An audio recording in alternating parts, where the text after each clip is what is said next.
कस्तूरी तिलकम ललाटपटले वक्षस्थले कौस्तुभम नासाग्रे वरमौक्तिकं करतले वेणुः करे कङ्कणम् सर्वांगे हरिचन्दनं सुललितं कंठे च मुक्तावली गोपस्त्री परिवेष्टितो विजयते गोपालचूडामणिः वसुदेवसुतं देवं कंसचाणूरमर्दनं देवकी परमानन्दं कृष्णं वन्दे जगद्गुरुम् कृष्णाय वासुदेवाय हरये परमात्मने प्रणतक्लेशनाशाय गोविन्दाय नमो नमः। कृष्णाय वासुदेवाय देवकी नंदनाय च नन्दगोपकुमाराय गोविन्दाय नमो नमः। श्रूयतां देवदेवेश नारायण जगत्पते त्वदीयेनावधानेन कथयिष्ये शुभाः कथाः। तत्रैव गंगा यमुना त्रिवेणी गोदावरी सिन्धुः सरस्वती च सर्वाणि तीर्थानि वसन्ति तत्र यत्राच्युतोदार कथा प्रसङ्गः। वक्रतुण्ड महाकाय सूर्यकोटि समप्रभ निर्विघ्नं कुरु मे देव शुभकार्येषु सर्वदा सरस्वती नमस्तुभ्यं वरदे कामरूपिणी विद्यारम्भं करिष्यामि सिद्धिर्भवतु मे सदा। गुरुर्ब्रह्मा गुरुर्विष्णु गुरुर्देवो महेश्वरः गुरुः साक्षात् परब्रह्म तस्मै श्री गुरवे नमः। चिंता संतानहन्तारो यत्पादाम्बुजरेणवः स्वीयानान्तान् निजाचार्यान् प्रणमामि पुनः पुनः। नमस्ते भगवान् व्यास नमस्तुभ्यं भगवते ज्ञानवैराग्यशालिने नारदाय सर्वलोकपूजिताय सुरर्षे नमस्ते भगवान् व्यास वेद शास्त्रार्थ कोविद ब्रह्म विष्णु महेशाना मूर्ते सत्यवती सुत शुकरूप प्रबोधज्ञ सर्वशास्त्र विशारदय तत्कथा प्रकाशेन मदज्ञानं विनाशय श्रीमद्भागवताख्योऽयं प्रत्यक्षः कृष्ण एव हि स्वीकृतोऽसि मया नाथ मुक्त्यर्थं भवसागरे मनोरथो मदीयोऽयं सफलः सर्वथा त्वया निर्विघ्नेन एव कर्तव्यो दासोऽहं तव केशव दासोऽहं तव केशव दासोऽहं तव केशव। श्री गणेशाय नमः। श्री सरस्वत्यै नमः। श्री गुरुभ्यो नमः। श्री भगवते गोपाल कृष्णाय नमः। श्री नारदादि भागवतेभ्यो नमो नमः। श्री कृष्ण गोविंद हरे मुरारे हे नाथ नारायण वासुदेव। श्री कृष्ण गोविंद हरे मुरारे हे नाथ नारायण वासुदेव। श्री कृष्ण गोविंद हरे मुरारे हे नाथ नारायण वासुदेव। श्री गोपाल कृष्ण महाराज की जय। मुरली मनोहर की जय। श्रीमद सद्गुरु श्री शंकर महाराज की जय। सब संतन की जय। सियावर रामचंद्र की जय। प्रथम सगळ्यांनाच आजच्या या मंगल दिवसाच्या शुभेच्छा। आज जवळजवळ 500 वर्षानंतर राम 800 वर्ष हा संघर्ष चालू होता राम मंदिराचा आणि आज त्या राम मंदिराच्या पायाभरणीचा भूमिपूजनाचा समारंभ पंतप्रधान मोदींच्या हस्ते झाला। अतिशय आनंदाची गोष्ट आहे। भारत भूमीमध्ये भारतासाठी जे महत्वाचं दैवत आहे राम, त्यांचं मंदिर अयोध्येमध्ये नसावं ते पाडलं गेलेलं होतं आणि ते आज पुन्हा उभं राहत आहे, ही फार छान गोष्ट आहे। अशा गोष्टी होणं गरजेचं आहे। त्यामुळे आज हा भागवत सुरू करण्यापूर्वी आपलं सगळ्यांना या दिवसाच्या शुभेच्छा आणि असाच रामभक्तीचा काळ आपल्या आयुष्यामध्ये नेहमी येत राहो ही गोष्ट रामाच्या चरणी प्रार्थना करून आपण सुरुवात करूया। काल आपण जो भाग पाहिला होता त्याच्यामध्ये आपण पाहिलं समुद्र मंथन आणि या समुद्र मंथनामध्ये ज्या ज्या गोष्टी घडल्या त्यानंतर देवासुर संग्राम झाला त्याबद्दल आपण पाहिलं। आज आपण त्याच्या पुढची एक कथा पाहणार आहोत आणि पुढच्या ज्या आहेत या सगळ्या प्रवासामध्ये चाललेल्या कथा त्या येतच जात आहेत आणि त्या आपण पाहणार आहोत। हे जे सगळं पारायण आम्ही करतोय भागवताचं त्याच्यामध्ये सकळ पीडा निवारणार्थ ते पारायण करतोय। 25 दिवसाचं पारायण आम्ही करणार आहे। एक त्याच्यामध्ये जो आहे पहिला दिवस तो आपण महात्म्य वाचण्यासाठी घेतला, म्हणजे 26 दिवसाचं पारायण होईल आणि 27व्या दिवशी अजून एक महात्म्य आहे, ते महात्म्य आणि गीता पठण आहे, विष्णू सहस्त्रनाम आहे आणि एक यज्ञ आहे. अशा पद्धतीने हा सगळा याचा कार्यभाग असणार आहे. त्या अनुषंगाने जे काही पारायण चाललेलं आहे, 25 दिवसाचं म्हणून जो काही प्रयोग दिलेला आहे, त्या प्रयोगामध्ये आज आम्ही जे वाचन केलेलं आहे, ते आम्ही येऊन थांबलो आहोत रामचरित्राच्या आधीपर्यंत. म्हणजे उद्यापासून आम्ही रामचरित्राचं वाचन करायला सुरुवात करणार, भागवतामध्ये आलेलं, आणि पुढचं मग कृष्णचरित्राकडे जाणार. असा सगळा प्रवास तो आहे. पण सहजगत्या घडलेली गोष्ट आहे, की आज इथे भूमिपूजन राम मंदिराचं झालेलं आहे. तिथेही आज मंदिराची सुरुवात होण्याच्या आधीपर्यंत आजच्या दिवशी येऊन थांबलेले आहेत आणि आम्ही उद्या रामचरित्र सुरू इथं वाचायला करणार आहोत. फार छान.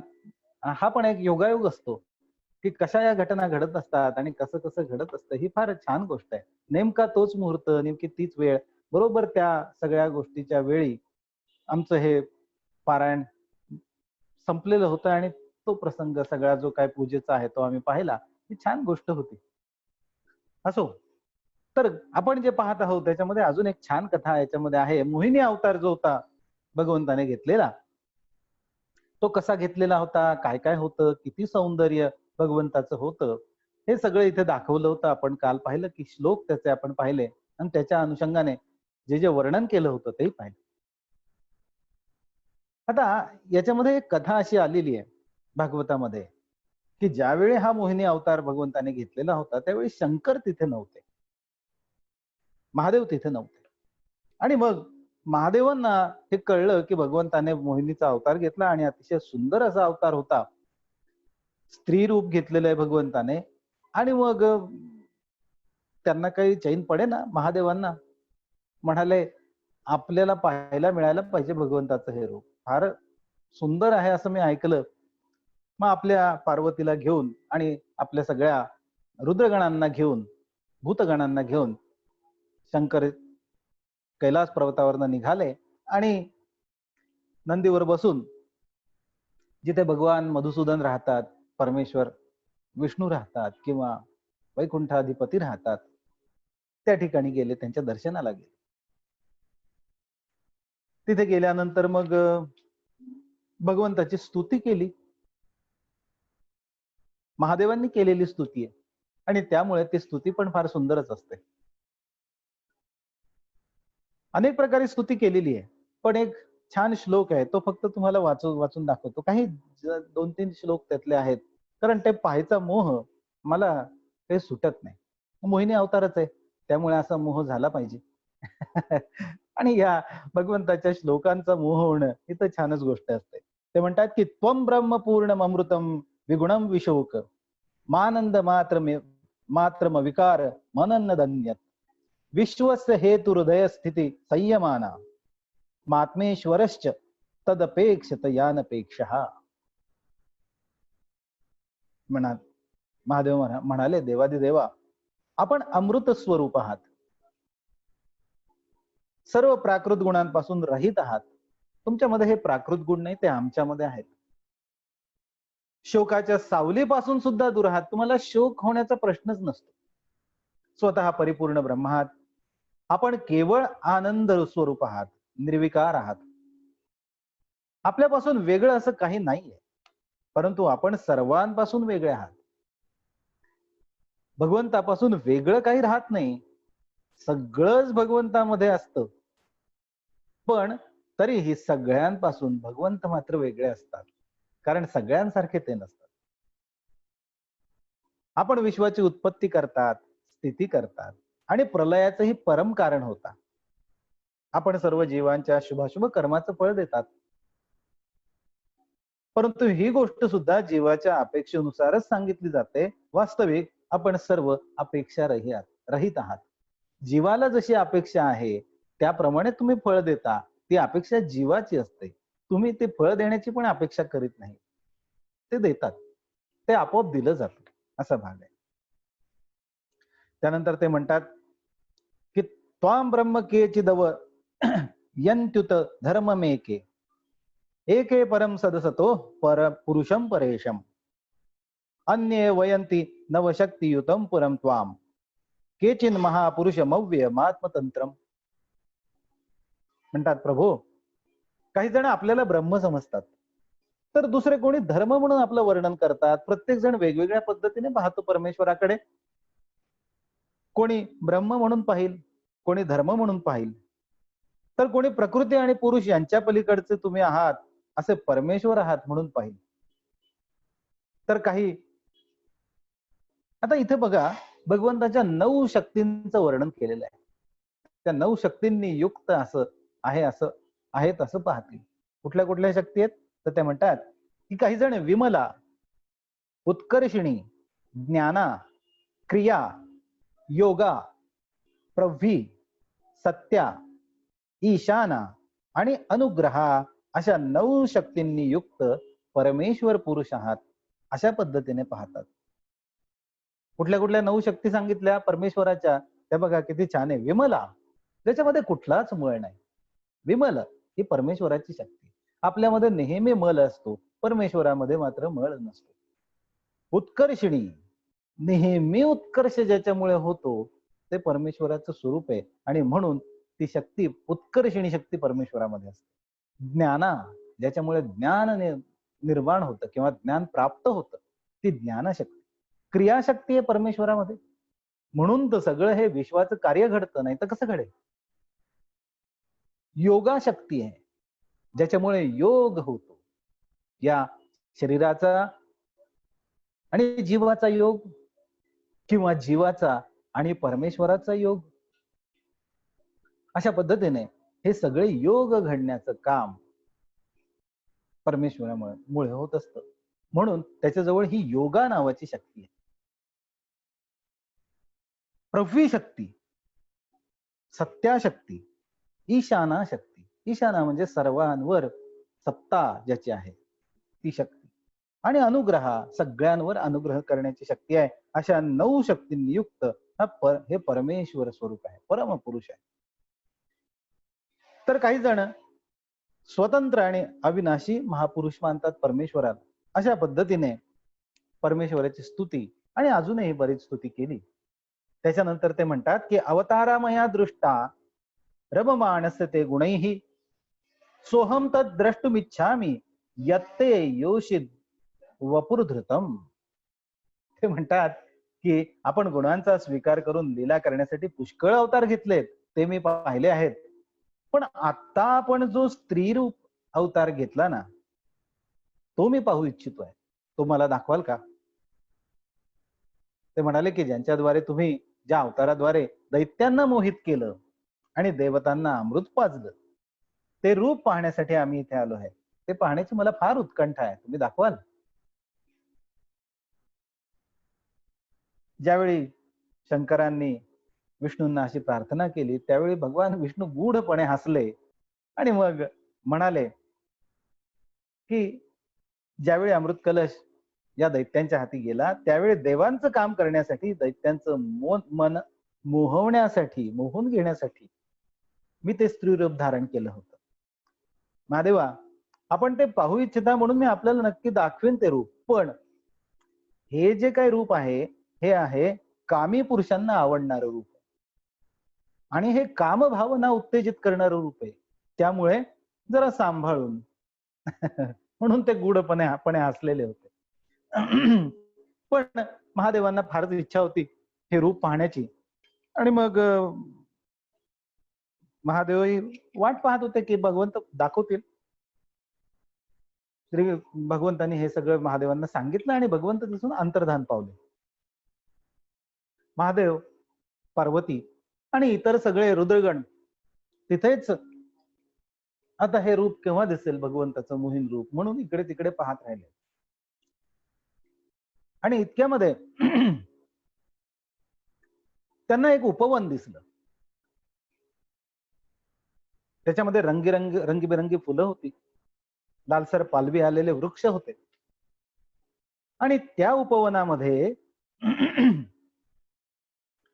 विक्रडतीम कंदुक लीलया लसत दुकूल दुकूल पर्यस्त नितंब मेखला. या ततो ददर्शोपवने वनस्त्रियम. त्या वनामध्ये एक स्त्री या महादेवांना दिसली. अतिशय सुंदर होती. तिच्याजवळ एक चेंडू होता आणि तो चेंडू जमिनीवर आपटून आपटून ती खेळत होती. तिने रेशमी वस्त्र परिधान केलेलं होतं आणि त्याच्यावर कंबरपट्टा शोभून दिसत होता. कंबरपट्ट्याने ते बांधलेले होतं. हे सगळे मी तुम्हाला याच्यातले श्लोकच वाचून दाखवणार आहे. शृंगारिक वर्णन आहे, अतिशय शृंगारिक वर्णन आहे. पण ऐका, छान आहे. त्याच्यातनं पुढे आपल्याला काय पाहायचंय तो पण भाग आपण पाहणारच आहोत. पण हे वर्णनही छान आहे, व्यासांनी केलेलं आहे. त्यामुळे आपण लाजण्याचं काही कारण नाही. ना मी सांगताना लाजायला हवं, ना तुम्ही ऐकताना लाजायला हवं. त्यामुळे ही जी गोष्ट आहे ऐकण्याची आहे, भगवंताचं स्वरूप म्हणून पाहायचंय हे सगळं. स्त्रीचं वर्णन जरी दिसत असेल तरी ते स्वरूप भगवंताचं आहे म्हणून पाहायचंय. त्याप्रमाणे याच्यामध्ये श्लोक त्यांनी म्हटलाय बघा, किती छान आहे. आवर्तनोद वर्तन कंपित असतन प्रकृष्ट हारो रुभरै पदे पदे प्रभज्यमानामिव मध्यतश्चलत पदप्रवालम नयतीम ततस्ततः. वर्णन करताना असं म्हटलं त्यांनी की ही जी स्त्री होती अतिशय सुंदर होती, युवती होती, तरुण होती अगदी. आणि ती चेंडू खेळत खेळत त्या उद्यानामध्ये, त्या उपवनामध्ये फिरत होती. आता ज्यावेळी ही जमिनीवर चेंडू आपटायची आणि नंतर उडी मारून ती त्याला पकडायची, त्यावेळी त्या हालचालींमुळे तिचे स्तन आणि त्याच्यावर असलेले जे हार गळ्यामध्ये घातलेले ते हालत होते.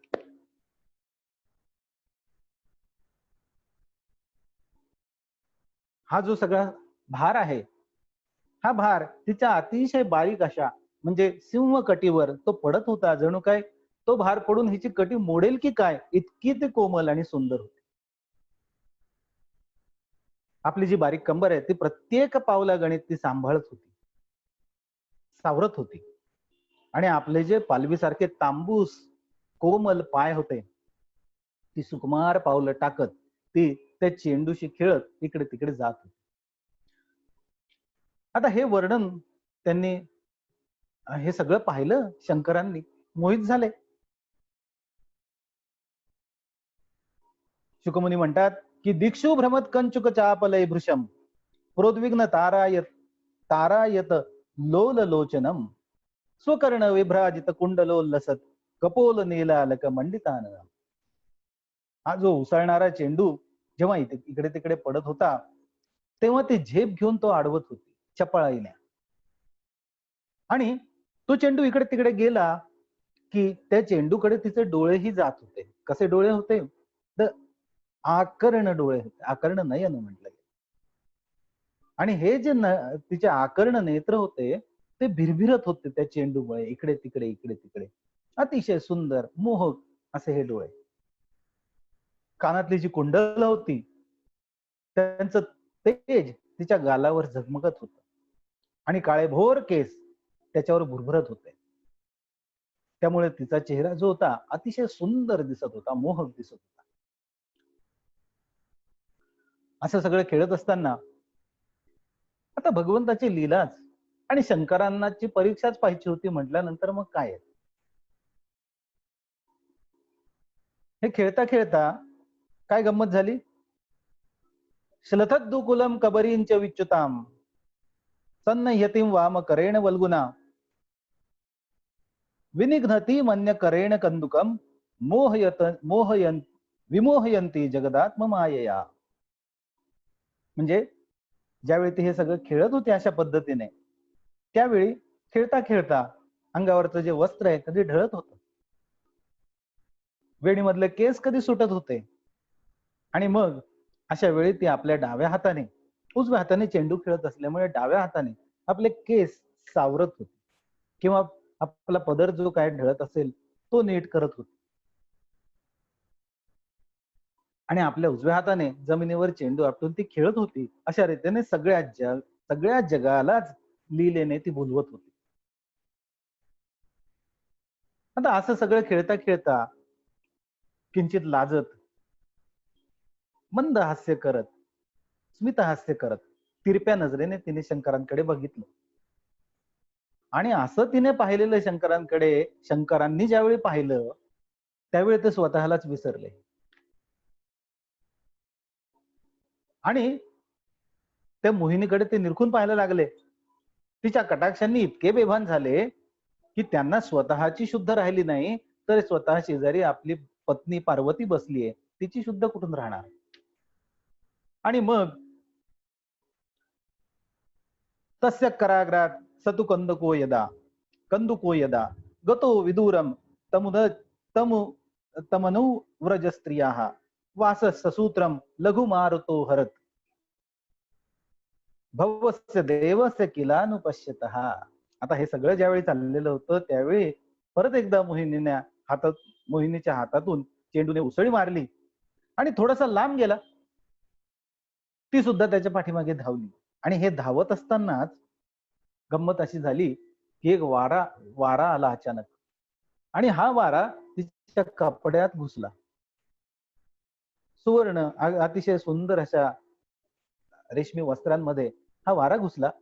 या वाऱ्याचा वेगही परमेश्वराने त्याला सांगितलं होतं की वेगाने जरा ये तू. त्याप्रमाणे तो वेगाने आलाही आणि आणि ही धावतही होती. त्या दोन्ही गोष्टींमुळे त्या वाऱ्याने तिच्या अंगावरचं वस्त्र पट्ट्यासहित उडवून नेलं. आणि हे सगळं शंकर पाहत होते. आधीच तिच्या या सगळ्या लीलेने त्या बेभान झालेले होते. तिच्या या कटाक्षांनी, तिच्या खेळण्यानी, तिच्या सौंदर्याने ते बेभान झालेले आणि त्यात आता हे वस्त्रही उडवून नेलं अंगावरचं म्हटल्यानंतर मग काय, शंकर जागेवरचे उठले आणि तिच्या मागे धावायलाच लागले. शंकर येत आहे असं पाहिल्यावर ही आता हिच्या अंगावर वस्त्र नाही, विवस्त्र आहे मोहिनी. म्हटल्यानंतर शंकर आपल्या मागे येत आहेत म्हटल्यानंतर ती झाडाच्या मागे जाऊन लपली. शंकर तिला तिला पाहण्यासाठी, तिला धरण्यासाठी ती जिकडे जात होती तिच्या मागे जायला लागले. ते एका झाडामागून दुसऱ्या झाडामागे, दुसऱ्या झाडामागून तिसऱ्या झाडामागे अशी लपत होती आणि शंकर अतिशय वेगाने तिच्या मागे धावत होता. वर्णन करताना इथे सांगितलं की जसा एखादा हत्तीणीच्या मागे तिला मिळवण्यासाठी धावतो, त्याप्रमाणे शंकर तिच्या मागे धावत होते मोहिनीच्या. पार्वतीचं फार विसरून गेले की आपल्या बरोबर पार्वती आलीये. हे पण विसरले की सगळे रुद्रगण ही लीला पाहतायत. नंदी आहे, बाकीचे सगळे रुद्रगण आहेत, मात्र शंकरांना काहीही सगळंच विसरले. आणि मग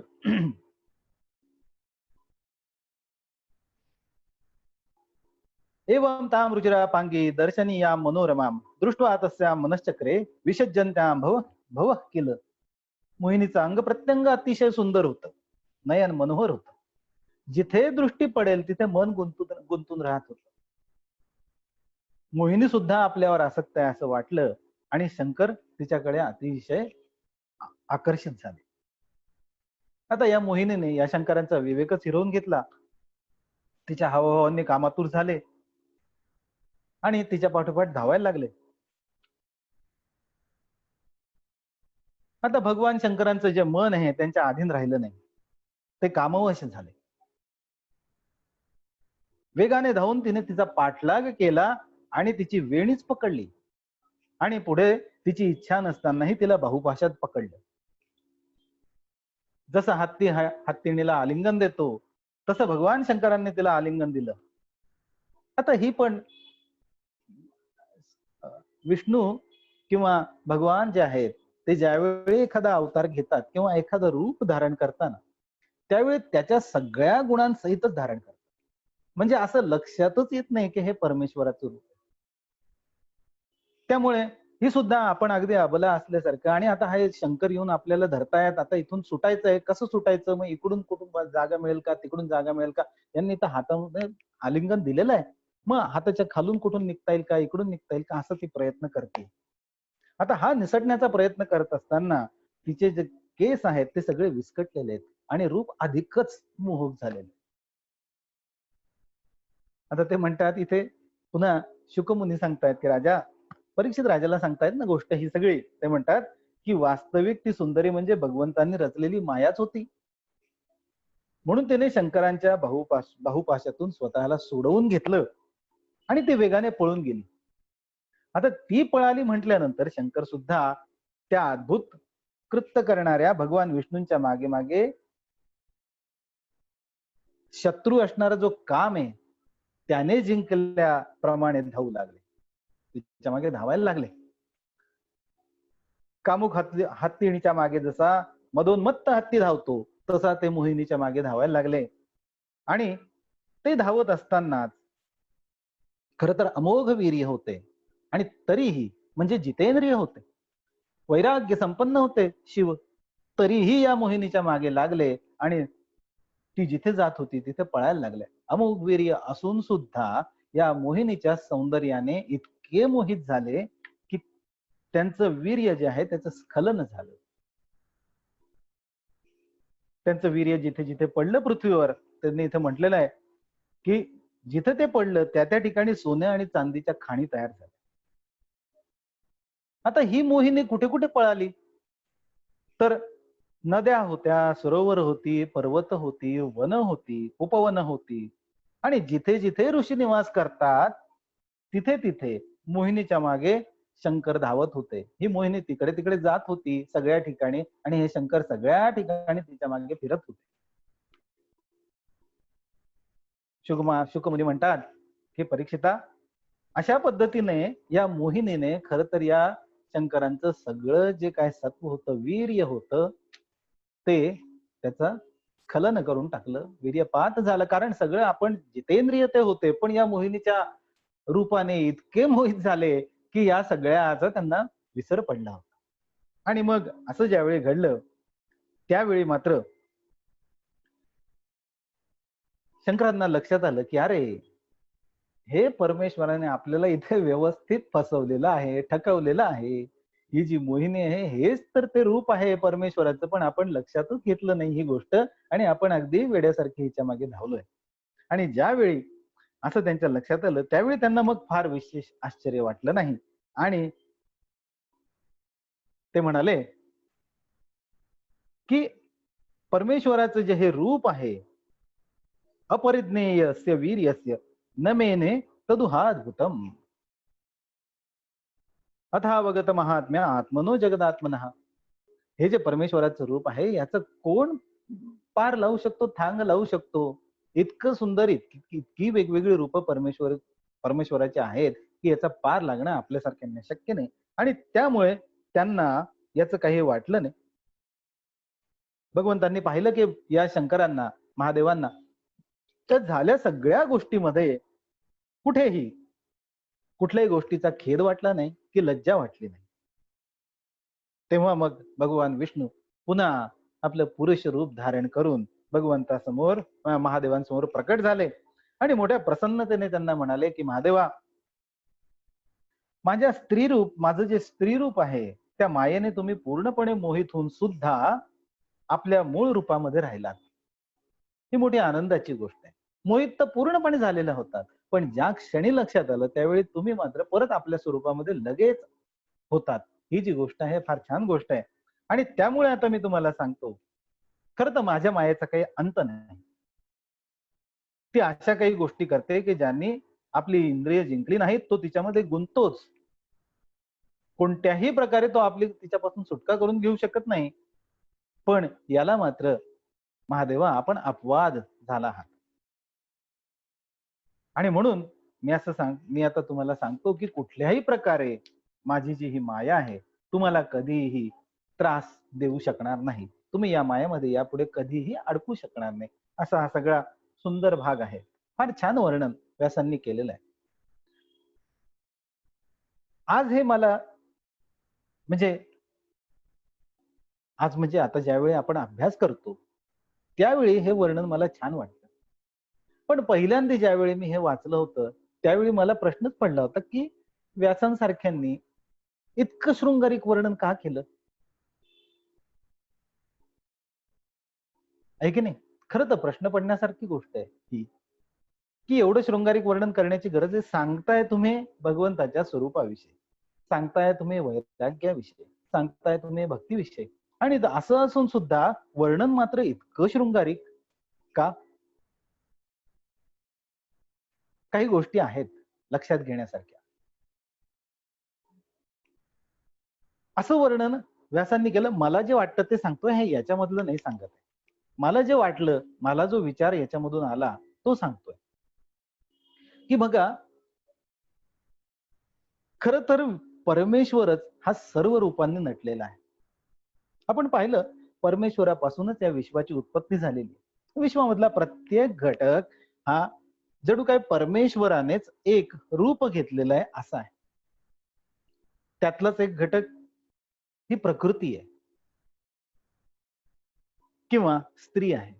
आता स्त्री हे प्रकृतीचंच रूप म्हणू आपण. स्त्री जशी सुंदर असते ना, तशी प्रकृती पण खूप सुंदर आहे. होतं असं नेहमी, की ज्यावेळी आपण वैराग्य आणि या भक्ती आणि योग आणि या सगळ्या याच्यामध्ये जायला लागतो, त्यावेळी एक जीवनामध्ये ना रुक्षता येते. या सौंदर्यापासून आपण लांब जातो.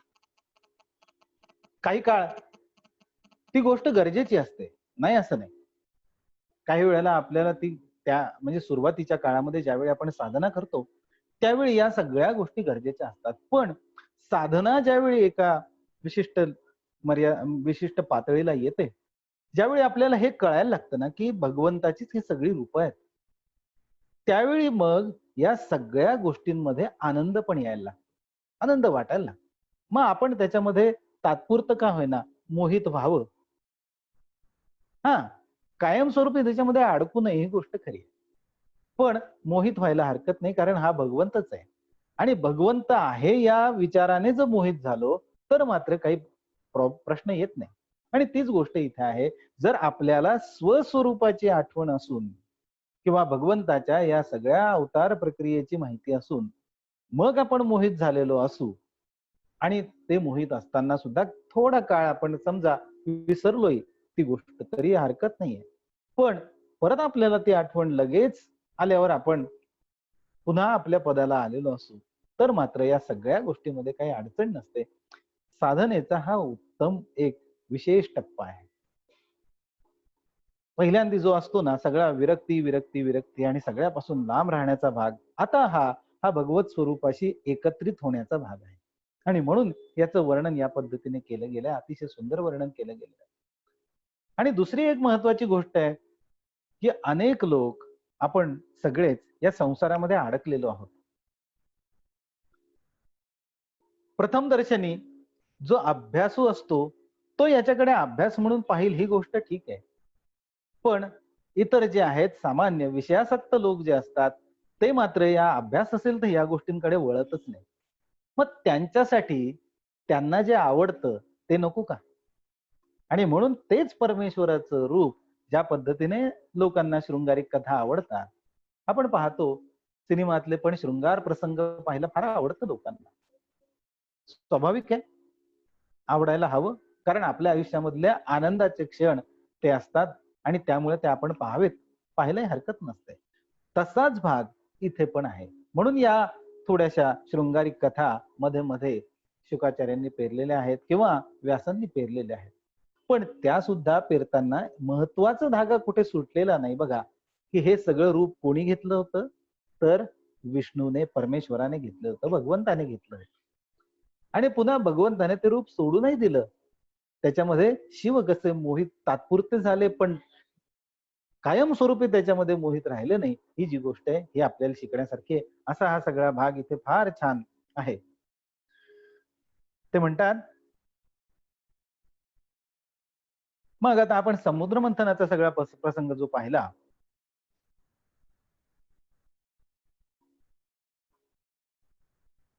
ती ती जी गोष्ट आहे, त्या गोष्टीचं फल सांगितलं गेलेलं आहे, की समुद्र मंथनाचा प्रसंग आणि त्याचे आता हा सगळा घटनाक्रम समुद्र मंथनाच्या प्रसंगाच्या अनुरूप आलेला आहे किंवा अनुषंगाने आलेला आहे. कारण त्याच्यामध्येच मोहिनी अवतार झालेला होता आणि हा मोहिनी अवतार पाहण्यासाठी म्हणून शंकराने हा सगळा प्रस्ताव मांडला होता. तो सगळा भाग हा समुद्र मंथनाच्याच प्रसंगाशी अनुरूप असल्यामुळे तो इथं सांगितला गेलेला आहे. आणि मग आता या सगळ्या शेवटी या समुद्र मंथनाचं फल सांगितलेलं आहे की जो मनुष्य वारंवार या समुद्र मंथनाच्या कथेचं कीर्तन आणि श्रवण करतो त्याचे प्रयत्न कधीही निष्फळ होत नाही. तो नेहमी सफल होतो प्रयत्नांमध्ये. कारण पवित्र कीर्ती भगवंताचं गुण आणि लीला यांचं गायन संसारातल्या सगळ्या क्लेशांना नष्ट करणार असतं.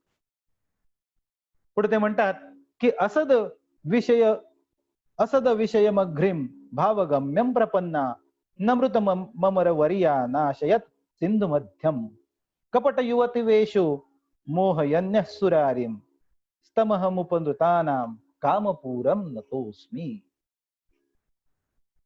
अभक्तांना भक्तांच्या चरण कमलाची प्राप्ती कधीही होऊ शकत नाही. म्हणून आपण भक्त व्हायला हवं. भक्तिभावयुक्त पुरुषांना ते प्राप्त होतात. म्हणूनच त्यांनी स्त्रीचं मायामय रूप धारण केलं. भगवंतांनी स्त्रीचं मायामय असं रूप धारण केलं आणि दैत्यांना मोहित केलं. आपल्या चरणांना शरण आलेल्या देवांना समुद्र मंथनामधून निघालेल्या अमृताचं पान करविलं. जो कोणी या भगवंताच्या चरणकमलांना शरण जाईल त्याच्या सर्व कामना ते पूर्ण करतात. त्या प्रभू चरणांच्या चरणकमलांना मी नमस्कार करतो असं म्हणून हा जो आहे अध्याय इथे हा सगळा समुद्र मंथनाचा भाग शुकाचार्यांनी संपवलेला आहे. अशा पद्धतीचा हा सगळा भाग सुंदर आहे. तो सांगणं पण सुंदर आहे. आता मग याच्या पुढचे जे 7 मन्वंतर आहे त्याच्याबद्दलची कथा सांगितली गेली. आतापर्यंत आपण काय पाहिली कथा तर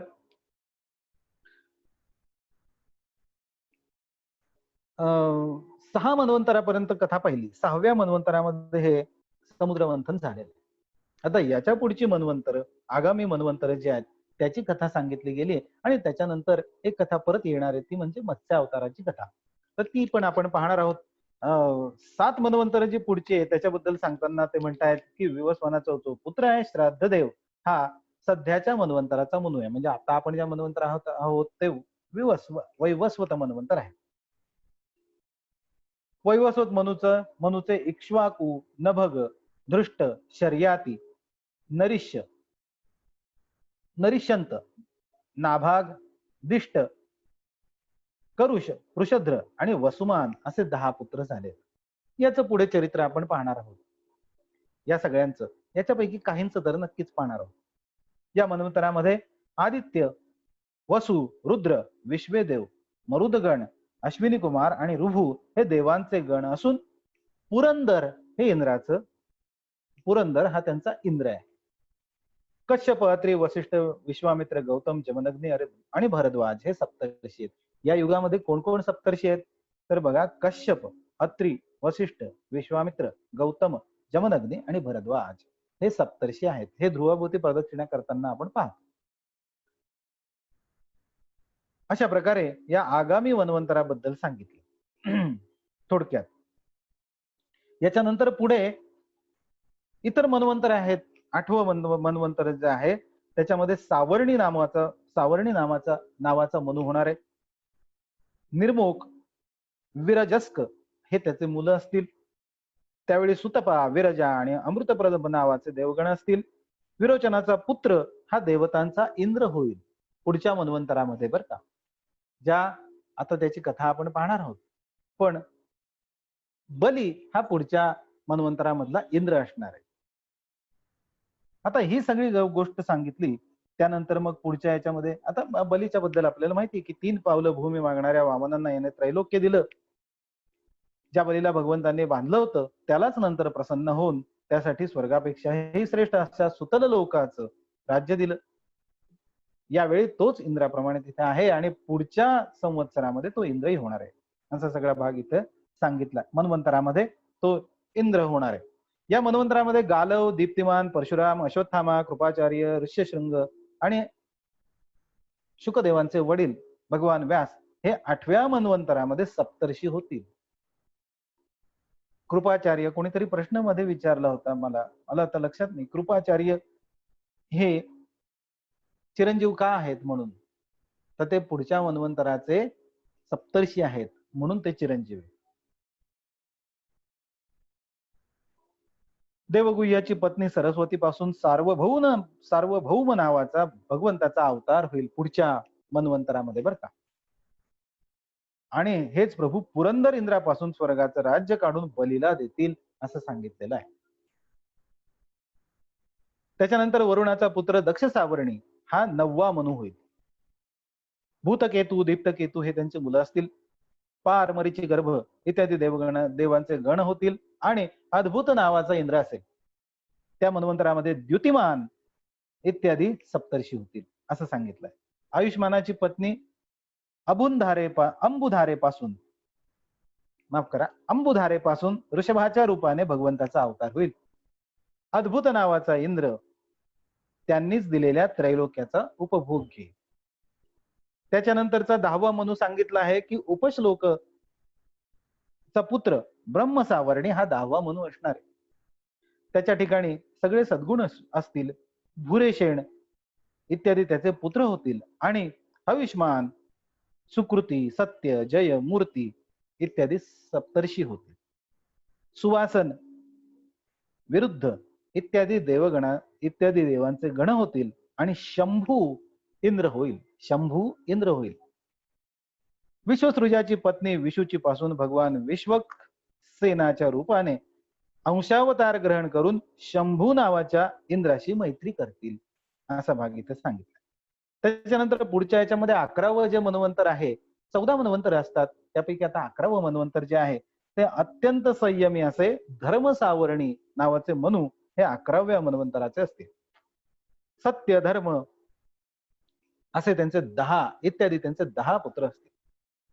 विहंगम, कामगम, निर्वाण रुची इत्यादी देवतांचे गण होतील.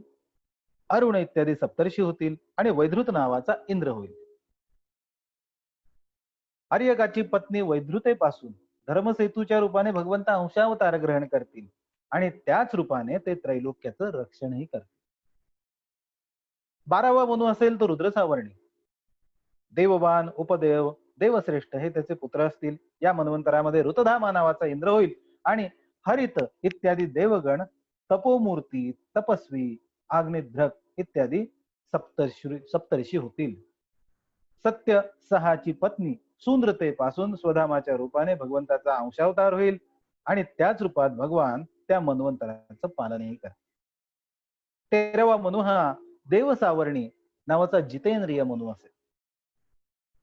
चित्रसेन, विचित्र इत्यादी त्यांचे पुत्र असतील. सुकर्म, सुत्राम नावाचे देवगण होतील. तसंच इंद्राचं नाव असेल दिवसपती. त्यावेळी निर्मोक, तत्वदर्श इत्यादी सप्तर्षी असतील. देवहोत्रीची पत्नी बृहतीपासून योगेश्वराच्या रूपाने भगवंताचा अंशावतार होईल आणि त्याच रूपामध्ये भगवान दिवसपतीला इंद्रपद पण देतील. इंद्रसावर्णी नावाचा 14वा मनू होईल. हा शेवटचा मनू, या कल्पातला शेवटचा मनू. कारण 14 मन्वंतर झाली की कल्प बदलतं आणि मग दुसरं कल्प सुरू झालं की पुन्हा 14 मनू येतात. ते अशाच पद्धतीचे येतात. 14वा मनू जो आहे तो असेल इंद्रसावर्णी. उग्र, गंभीर, बुद्धी इत्यादी त्याचे पुत्र होतील. आता इथे सगळं उग्र आहे बरं का. बुद्धी आहे, उग्र आहे, गंभीरता आहे. हे शेवटच्या मन्वंतरामध्ये अशा पद्धतीने असणार आहे. त्यावेळी पवित्र, चाक्षुष हे देवगण होतील. इंद्राचे नाव शुची असेल. शुची. अग्नी, बाहू, शुची, शुद्ध, मागध इत्यादी सप्तर्षी होतील. त्यावेळी सत्रायणेची पत्नी वितानापासून बृहद्भानूच्या रूपाने भगवान अवतार ग्रहण करतील आणि कर्मकांडाचा विस्तार करतील असं सांगितलंय. अशा पद्धतीने ही 14 मन्वंतर भूत, वर्तमान आणि भविष्य अशा तिन्ही काळामध्ये चालू असतात. याच्याच द्वारे एक चतुर्युगाच्या कल्पाच्या समयाची गणना केली जाते. अशा पद्धतीचा हा 1 सहस्त्र चतुर्युग याचा अर्थ असा झाला की भगवंताचं एक आयुष्य आणि त्या सगळ्या आयुष्याची गणना ब्रह्मदेवाचं, भगवंताचं नाही, ब्रह्मदेवाचं एक आयुष्य 1 सहस्त्र चतुर्युगांचं मानलं गेलेलं आहे. आणि अशा पद्धतीने 1 सहस्त्र चतुर्युगांपर्यंत हे जे 14 मन्वंतर आहेत तीच परत परत परत परत येत राहतात. नेहमीच येतो मग पावसाळा, हा जसा भाग असतो. नेहमी तेच तेच ऋतू येतात. आपल्याला कधी त्याच्यामध्ये आश्चर्य वाटत नाही. पण असे सगळे ह्या सगळ्या घटना अशाच पद्धतीने कशा घडतील? याचं मात्र आश्चर्य वाटत असतं. आणि मग आपण त्याच्यावर अविश्वास ठेवतो. म्हणतो असं काही होणार नाही. हे काही होऊ शकत नाही. काल्पनिक दिसतंय हे सगळं, पण तसं नाही. नेहमी जर तोच पावसाळा येऊ शकतो. नेहमी जर आंब्याच्या झाडाला आंबे येऊ शकतात. दरवर्षी येऊ शकतात. जर मेलेलं झाड पुन्हा जिवंत होऊ शकतं. एखादी कोय पडली आंब्याची, एखादं आंब्याचं झाड मरून जाईल. पण ती कोय पडल्यानंतर दुसरं आंब्याचं झाड येईल. अशा पद्धतीने या घटना सगळ्या नेहमी जर घडत असतात, तर अशी 14 मन्वंतरं परत-परत येणं ही गोष्ट सुद्धा फार काही कल्पनातीत आहे अशी नाही. किंवा ही सगळी नुसती कल्पना आहे असं सुद्धा म्हणायचं कारण नाही. अशा पद्धतीने या सगळ्या 14 मन्वंतराचं निरूपण याच्यामध्ये केलेलं आहे. आता परीक्षित राजाने विचारलं, की हे सगळे मनू आपापल्या मन्वंतरामध्ये कोणाकडून नियुक्त होतात आणि कोणकोणती कामं करतात? कोण यांना नियुक्त करतं? हा प्रश्न आहे. त्यावेळी शुक महर्षी म्हणतात, की मनुपुत्र, सप्तर्षी, इंद्र आणि देव हे सर्व भगवंताच्या आज्ञेमध्ये राहतात. म्हणजे भगवंत त्यांना नियुक्त करतात. भगवंताच्या ज्या यज्ञपुरुष इत्यादी अवतारांचं वर्णन केलंय त्यांच्या प्रेरणेने मनु इत्यादी विश्वाचे व्यवहार चालवतात. चारी युगाच्या शेवटी काळ जेव्हा वेद गिळून टाकतो, बघा फार महत्वाची गोष्ट सांगितली. ज्यावेळी हे चतुर्युग संपतं, कलियुग हे चतुर्युगातला शेवटचा भाग आहे. त्यावेळी काय होतं, तर वेद हा जो काळ असतो तो गिळून टाकतो. म्हणजे वेद नष्टप्राय होतात. नष्ट होत नाही, नष्टप्राय होतात. म्हणजे नष्ट झाल्यासारखे भासतात. आजही बघा आपण जर पाहायला लागलो तर वेद हे बरेचशा प्रमाणामध्ये नाहीसे झालेले आहेत. खरं तर कलियुगाचं आत्ताशी प्रथम चरण चालू आहे. अजून कलियुग फार मोठं जायचं आहे. आजच वेदांबद्दल अनासक्ती झालेली आहे. वेद आम्हाला नकोसे झालेत. वेद कालबाह्य ठरवलेले आहेत. ते कशाला शिकायचे? ते शिकून काय मिळतं? वगैरे या सगळ्या गोष्टी आपण आत्ताच विचार करायला सुरुवात केलेली आहे. वेदाप्रमाणे आचरण बंद झालेलं आहे. आणि अशा सगळ्या गोष्टी असताना ज्यावेळी वेद नष्ट होतात, मग सत्ययुगामध्ये परत पुढच्या हे वेद येतात कुठून? आहे की नाही? हा प्रश्न आहे की नाही? जर आता एखादी गोष्ट नष्ट झालेली आहे, एवढे हे ग्रंथ आज आहेत म्हणून ठीक आहे. पण ग्रंथ नसल्यावर हे वेद येतात कसे? हा प्रश्न आपल्याला पडतो. अनेक जणांना हा पडतोच, की सगळं नष्ट झाल्यानंतर परत हे वेद आले कसे? त्याचं उत्तर देतायत. ते म्हणतात, की चतुर्युगांत कालेन ग्रस्तान श्रुती गणान्यथा तपसा ऋषयो पश्यन्यतो धर्म सनातनः. तपसा ऋषयो पश्यन्.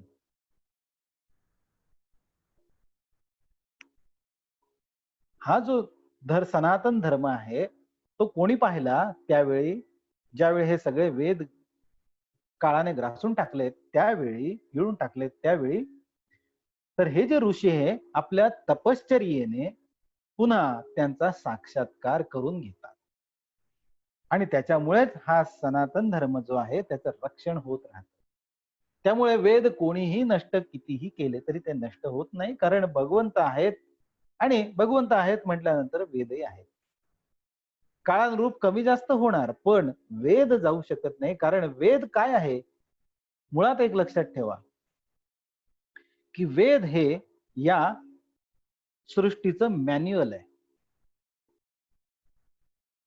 आपण जसं एखादं यंत्र घेतो, कॉम्प्युटर घेतला किंवा मोबाईल घेतला, मोबाईल बरोबर त्याचं मॅन्युअल येतं. एखादं दुसरं यंत्र घेतलं त्याच्याबरोबर त्याचं मॅन्युअल येतं. आहे की नाही? तसं हे जे संपूर्ण विश्व आहे या विश्वाचं मॅन्युअल वेद आहेत. आणि जोपर्यंत विश्व आहे तोपर्यंत वेद आहेत. आणि जोपर्यंत वेद आहे तोपर्यंत विश्व आहे. त्यामुळे या गोष्टी असणारच आहेत. या कधी नष्ट नाही होऊ शकत. मग ते म्हणतात की भगवंताच्या प्रेरणेने आपापल्या मन्वंतरामध्ये अतिशय दक्षतेने सगळे मनु जे आहेत ते पृथ्वीवर चारही चरणांनी परिपूर्ण अशा धर्माचा प्रसार करतात. संपूर्ण मन्वंतरामध्ये मनुपुत्र देश काल प्रजापालन करतात. देशकालानुसार प्रजापालन करतात. पंचमहायज्ञ यज्ञात ज्यांचा संबंध आहे त्यांच्याबरोबर देव त्या त्या मन्वंतरामध्ये यज्ञभागाचा स्वीकार करतात. इंद्र भगवंतांनी दिलेल्या त्रैलोक्याच्या अतुल संपत्तीचा उपभोग घेऊन त्रैलोक्याचं पालन करतात. जगामध्ये पुरेसा पाऊस पाडतात. त्यामुळे जगामध्ये पुरेसा पाऊस पडतो, ते नाही पाडत, आपोआप पडतो. पुढे ते म्हणतात, ज्ञानमच्या युगम ब्रूते हरी सिद्ध स्वरूप दृक ऋषिरूप धरक कर्म योगम योगेश्वर योगेश रूप दृक. म्हणजे म्हणतात की भगवंत युगायुगामध्ये सिद्धांचं रूप घेऊन ज्ञानाचा या सगळ्या गोष्टी परत प्रत्येक युगामध्ये कशा येतात, तर त्याच्याबद्दल सांगितलंय की भगवंतच प्रत्येक युगामध्ये सिद्धांचं रूप घेतात आणि ज्ञानाचा उपदेश करतात. ऋषींचं रूप घेतात आणि कर्माचा उपदेश करतात. योगेश्वरांचं रूप घेतात आणि योगाचा उपदेश करतात. आता एक गोष्ट याच्यामध्ये लक्षात ठेवा, मध्ये एक कोणीतरी आपल्या व्हॉट्सअपवर बऱ्याच गोष्टी येत असतात, कोणी कोणी काय काय काय काय टाकत असतात.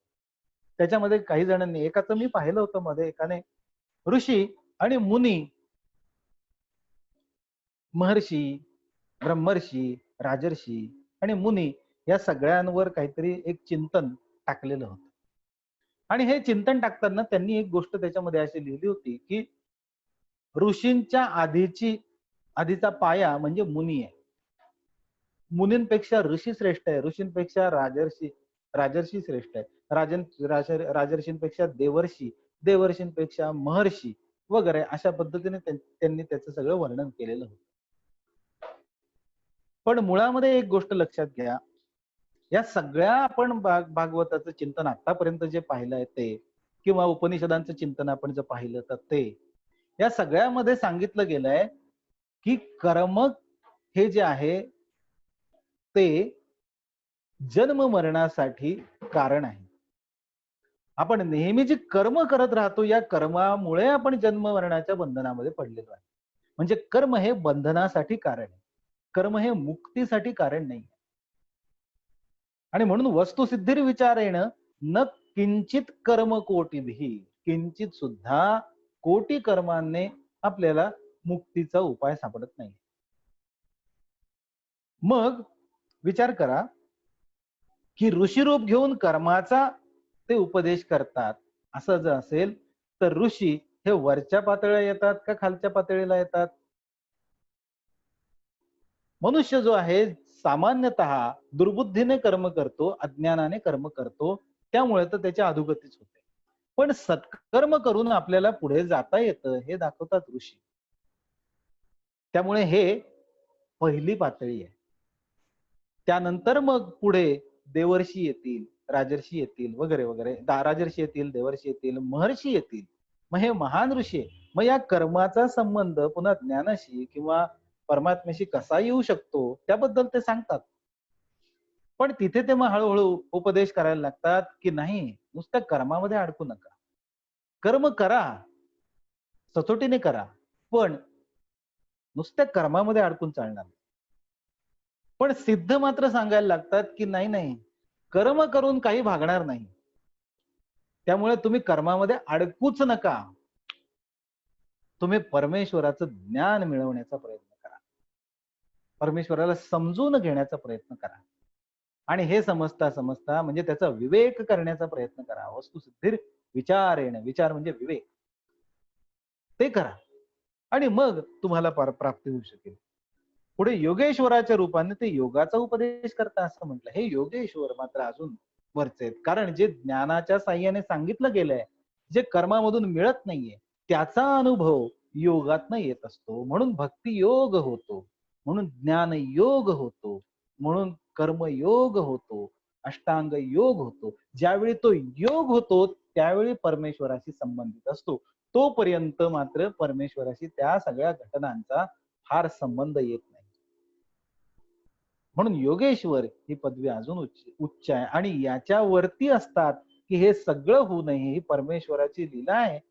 आणि त्यामुळे या सगळ्या ठिकाणी परमेश्वरच आहे, हे सगळं करता करविता किंवा न करणारा अकर्ता असा सगळंच परमेश्वर आहे असं म्हणून आता याच्यामध्ये बोलण्यासारखं काही राहिलंच नाही असं म्हणून जे मौन होतात, सर्व ज्ञानाने संपृक्त झालेले जे असतात, ते असतात मुनी.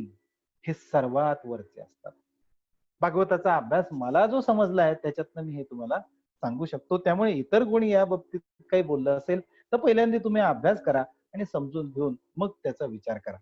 असो, अशा पद्धतीने या सगळ्या गोष्टी सांगितलेल्या आहेत. पुढे ते म्हणतात की प्रजापतीच्या रूपाने सृष्टी उत्पन्न करतात, राजाच्या रूपाने लुटारू जे असतात त्यांचा वध करतात, वेगवेगळ्या गुणांनी युक्त अशा काळ रूपाने सर्वांचा संहारही करतात. नामरूप अशा मायेने प्राण्यांची बुद्धी मूढ झाल्यामुळे ते अनेक शास्त्रांच्या द्वारा भगवंताचा महिमा गातात, परंतु या भगवंताचं खरं स्वरूप हे जे मनु आदी सगळे आहेत ते जाणू शकत नाहीत असं सांगितलं. अशा पद्धतीने शुकमुनी म्हणतात की परीक्षिता, मी तुला हा महाकल्प आणि अवांतर कल्पांचा कालावधी सांगितला. इतिहास जाणणाऱ्या विद्वानांनी प्रत्येक अवांतर कल्पामध्ये 14 मन्वंतर सांगितलेली आहेत. अशा पद्धतीने या 14 मन्वंतराबद्दल सांगितलं गेलं. आता या सगळ्या याच्यामध्ये बळीचा विषय आला होता.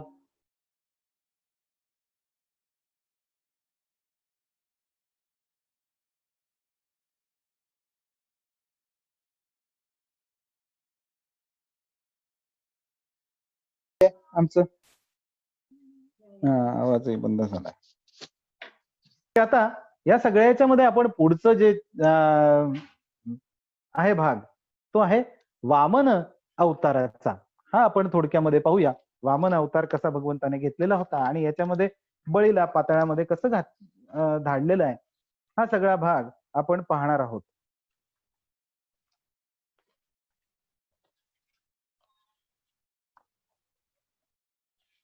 जरा अंधारामुळे थोडी गडबड होणार आहे, पण आपण पाहूया. तिकडचा तो लाईट आहे का जरा, म्हणजे मला इथे दिसायला बरं पडेल थोडं.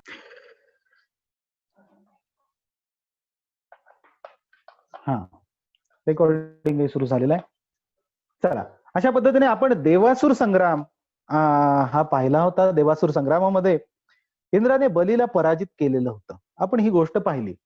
या सगळ्या कथा ज्या आपण पाहतोय पाहिली, मध्ये बळीराजाला इंद्राने पराजित केलं होतं. त्याचे प्राणही जवळजवळ घेतलेले होते. आता भृगुवंशी जे शुक्राचार्य आहेत, या असुरांचे कुलगुरु, तर त्यांनी बळीला जिवंत केलं. याच्यानंतर या बळीराजाकडनं विश्वजित नावाचा यज्ञ करविला. हा जो यज्ञ केला, या यज्ञातून उत्तम रथ, हिरवे घोडे आणि सिंह चिन्हांकित ध्वजा निघाली. धनुष्य निघालं, 2 अक्षय भाते निघाले. त्याच वेळी या बळीराजाचे आजोबा म्हणजे प्रल्हाद तिथे आले आणि प्रल्हादांकडून या बळीराजाला न कोमेज फळांची माळ मिळाली. शुक्राचार्यांनी शंख दिला आणि मग राक्षस सेना घेऊन हा बळीराजा अमरावती नगरीवर, अमरावती म्हणजे इंद्राची अमरावती, त्या अमरावतीवर चाल करून गेला, चढाई करून गेला. ज्यावेळी हा बळीराजा हा सगळा यज्ञ करून आता देवांवर चाल करून येतोय हे पाहिलं, त्यावेळी मात्र देवगुरु बृहस्पती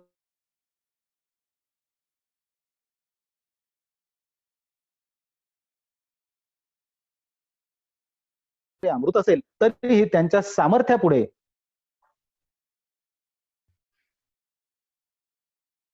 तुमच्या जवळ जरी अमृत असेल तरी त्यांच्या जवळच्या सामर्थ्यापुढे तुम्ही टिकाव धरू शकणार नाही. त्यामुळे सध्या श्रेयस्कर आहे की तुम्ही लपून राहा. आणि अशा प्रकारे इंद्रादी सगळे जे देव आहेत ते लपून राहिले. आता ते लपून राहिले म्हटल्यानंतर युद्ध झालंच नाही आणि बळीराजा विश्वविजयी झाला. त्रिलोकाचं साम्राज्य या बळीराजाला प्राप्त झालं. इंद्राची ही अशी गती पाहिली आणि आदितीला वाईट वाटलं. इंद्राची आई आदिती, तिला वाईट वाटलं त्याची अवस्था पाहिल्यानंतर. ती जरा शोक करायला लागली. कश्यपांना ही सगळी घटना तिने सांगितली. म्हणाली, "या इंद्रावर अशी परिस्थिती आली आहे. मला हे पाहवत नाहीये. इंद्राचं जे वैभव आहे ते त्याला परत मिळावं. असं त्याला लपून-लपून राहून जगलेलं पाहणं मला बरं वाटत नाहीये. त्याला त्याचं सगळं वैभव परत मिळण्यासाठी काहीतरी उपाय करावा, असं मला वाटतंय." कश्यपांनी सांगितलं, की "तू पयोव्रत कर." त्याप्रमाणे मग हे पयोव्रत कसं करायचं? हा प्रश्न अदितीने विचारला. कश्यपांनी सांगितलं, की फाल्गुन महिन्यामध्ये शुक्ल पक्षामध्ये 12 दिवस पर्यंत दूध पिऊन राहावं, असं सांगितलंय. म्हणजे हे पयोव्रत. पय म्हणजे दूध आणि ते पिऊन राहणं हा त्यातला मुख्य भाग आहे.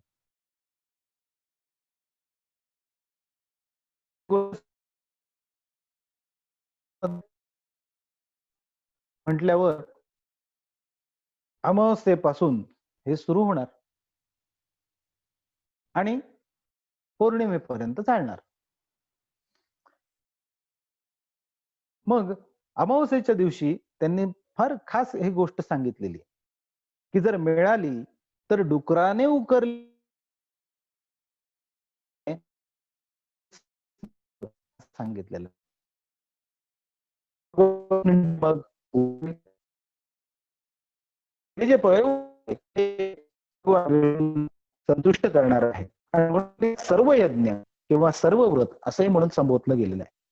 हे जे पयोव्रत आहे हे तपांचं सार आहे, मुख्य दान आहे. हे सगळं सांगितल्यानंतर आदितीने मोठ्या श्रद्धेने हे पयोव्रत केलं. भगवंतांना प्रसन्न करून घेतलं आणि मग भगवंतांनी आदितीला वर दिला. ते म्हणाले, की मी अंश रूपाने कश्यपांच्या तपस्येमध्ये प्रवेश करीन आणि तुझा पुत्र होऊन देवांचं रक्षण करीन. त्यानंतर मग कश्यपांच्या तपश्चर्येमध्ये भगवंताने प्रवेश केला आणि वामन रूपाने अवतार धारण केला. भाद्रपद शुद्ध द्वादशी म्हणजेच विजयादशमी माध्यान्ह काल यावेळी वामन प्रकट झाले. मुनी देवता मनु पितर हे सगळे त्यांची स्तुती करायला लागले. अप्सरा नृत्य करायला लागल्या, गंधर्व गायला लागले आणि अशा वेळेला आदिती आणि कश्यपांसमोर देवाने बटुवेशधारी ब्रह्मचार्याचं रूप घेतलं आणि ते प्रकट झाले. आता हे पण बघा अयोनी संभव असा भाग या बाबतीमध्ये पण म्हटलाय. नेहमी ज्या पद्धतीने एखाद्या मुलाचा जन्म होतो त्या पद्धतीने हा जन्म नाहीये. याच्यामध्ये भाग वेगळा आहे. बटुवेश रूप घेऊन ब्रह्मचार्याचा वेश घेऊन हे त्या बटुवेशात म्हणजे त्या वयामध्येच प्रकट झालेले आहेत. आणि मग हा भाग झाला असं इथं मात्र सांगितलेलं नाही.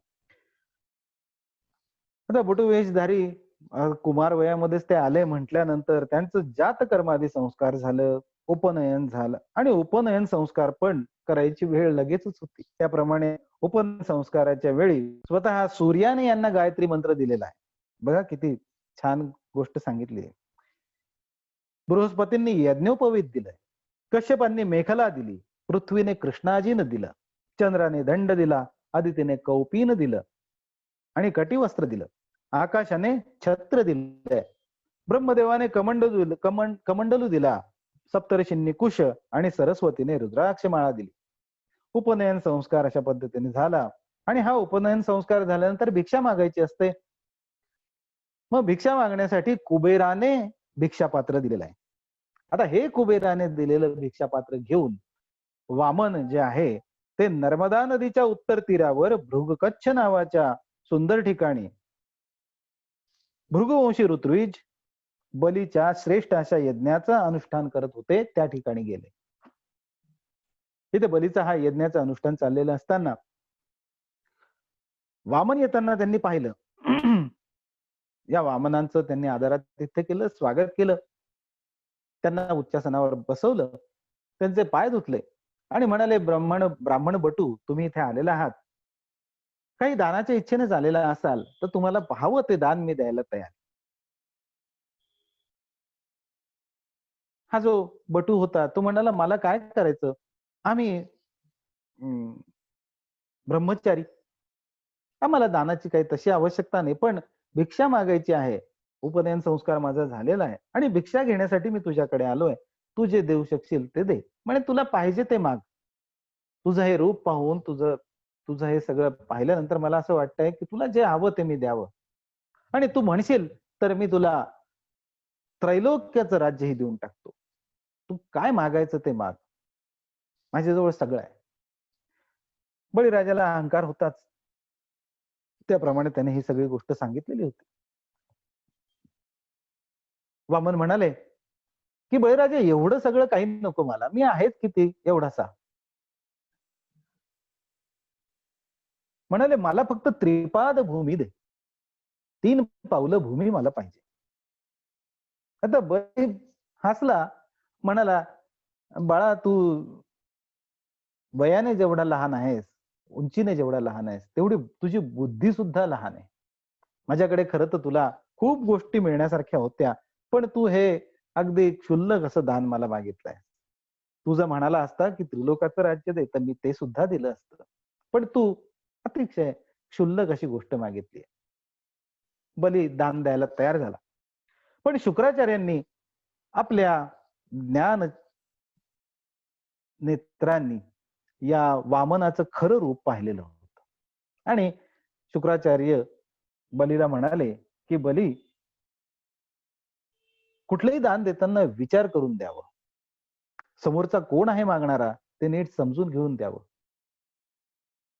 हा जो तुला बटू रूपामध्ये दिसतोय, तो ते बालक नसून, तो लहान मुलगा नसून विष्णूने अवतार घेतलेला आहे वामनाचा आणि तो तुझ्याकडे याचना करायला आलेला आहे. याच्यामध्ये मला जे दिसतंय ते वेगळंच काहीतरी दिसतंय. त्यामुळे तू हे दान देऊ नकोस."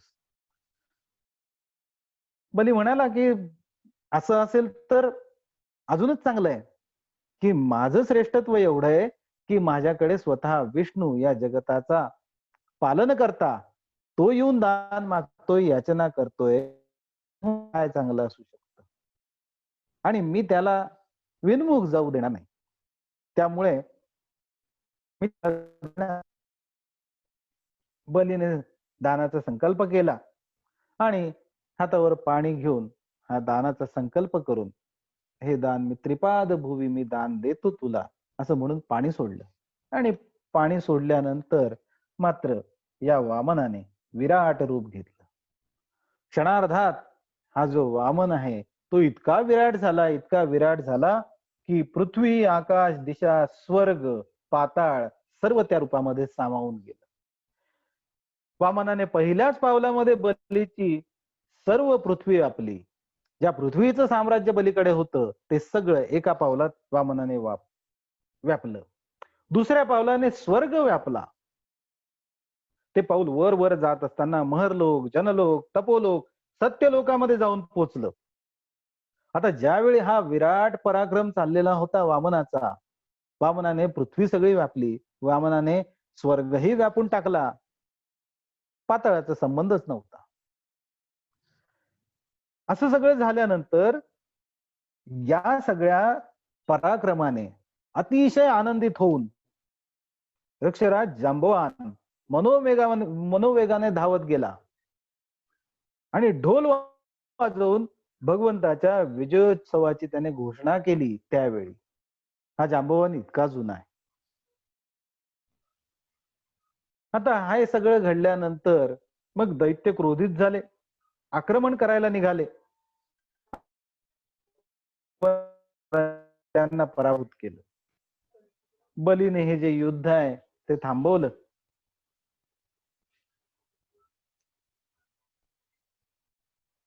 दैत्य सगळे आहेत ते रसातळाला निघून गेले आणि पक्षीराज गरुडाने वरून आणि वामन त्याला म्हणाले, "तू 3 पाद भूमी देण्याचा संकल्प सोडला होता.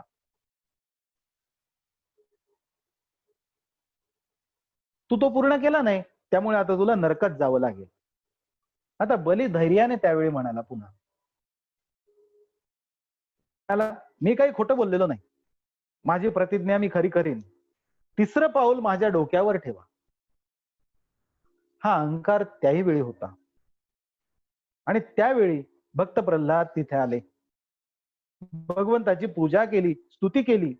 बलिपत्नी जी होती विंध्यावली, तिने भगवंताची माफी मागितली आणि भगवंत म्हणाले, सगळ्यात महत्वाची गोष्ट आहे ही, भगवंतांनी जे त्यावेळी म्हटलेलं आहे, या विंध्यावलीने भगवंताची माफी मागितली. म्हणाले, माझ्या पतीकडनं जो काय अहंकाराने हे सगळं बोललं गेलेलं आहे त्याबद्दल त्यांना माफ करा आणि मलाही माफ करा. त्यांच्या वतीने मी माफी मागते. तुम्ही सगळं काढून घेतल्यानंतर तुम्हाला कोण काय देऊ शकतं? त्यांना हेही समजत नाहीये की त्यांचं मस्तक तरी त्यांचं आहे कुठे? ज्यावेळी मनुष्य अहंकाराने मूढ होतो, त्यावेळी त्याला हे लक्षात येत नाही की आपलं डोकं सुद्धा आपलं नाहीये, मस्तक आपलं नाहीये, हे परमेश्वराचं आहे.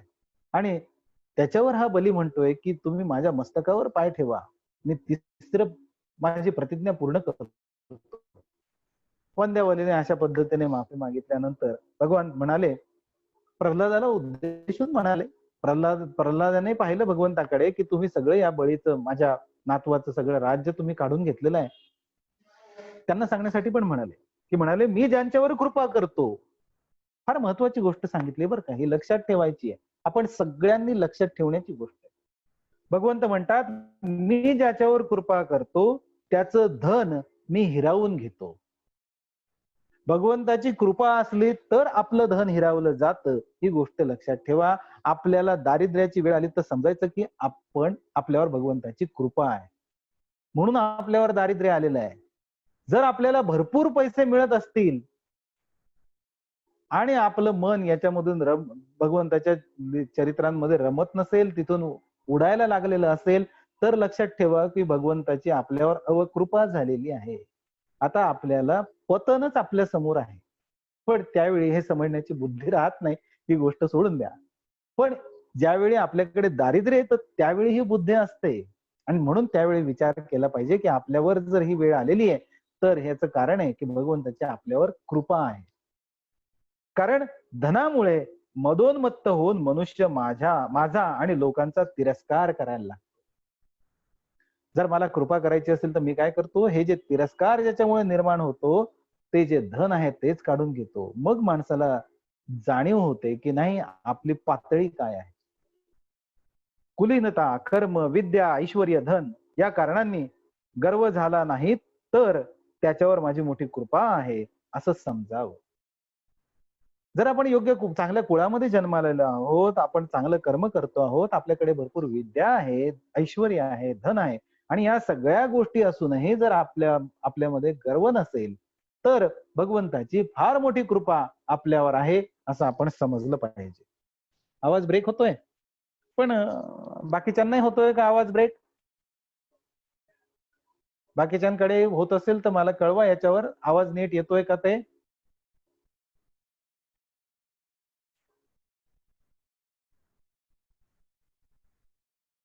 आवाज नीट येतोय? हा, येतोय म्हणतायत, हरकत नाही. मग दुसरीकडे हो, येतोय येतोय. तुमच्याकडे काहीतरी प्रॉब्लेम असेल याचा, नेटवर्कचा, त्यामुळे आवाज ब्रेक होतोय. बर, आपण याच्यावर झालंय का ते शिफ्ट पाहून घ्यायचंय. एक 2 मिनिट फक्त थांबा, मी थोडस वायफाय वर शिफ्ट करतो. ठीक आहे प्रणव, रेकॉर्डिंग चालू कर. हा ठीक आहे, हरकत नाही. चला सुरू करूया. मध्ये लाईट गेल्यामुळे थोडासा गोंधळ झालेला आहे, आता हरकत नाही, आपण सुरू करूया. तर अशा पद्धतीने ही गोष्ट परमेश्वरांनी सांगितली आहे, वामनांनी सांगितली आहे की माझी कृपा कशा पद्धतीने समजावी. आणि मग बलीलाही गर्व झाला होता, पण याने धर्म सोडला नाही, म्हणून सावर्णी मन्वंतरामध्ये हा माझा परमभक्त इंद्र होईल असा आशीर्वाद या बलीला दिला. आणि मग तोपर्यंत मात्र विश्वकर्म्याने बनवलेल्या सुतल लोकामध्ये हा राहील असं सांगितलं. दानव आणि दैत्यांच्या संसर्गामुळे जो असुरभाव बळीमध्ये आला होता तो माझ्या कृपेने ताबडतोब दबून नाहीसा होईल असा आशीर्वाद दिला. आणि नंतर मग शुक्राचार्यांना सांगितलं की शुक्राचार्यांनी यज्ञातल्या त्रुटी पूर्ण करून हा यज्ञ पूर्ण करावा असंही शुक्राचार्यांना सांगितलं. आणि इंद्राला हे जे त्रिभुवनाचं राज्य आहे ते परत मिळालं, अशी ही सगळी कथा या वामन अवतारामधली आपण थोडक्यामध्ये पाहिली. त्याच्यानंतर आपण आता पुढचा भाग मत्स्यावताराचा भाग पाहणार आहोत. तोही फार सुंदर आहे. आणि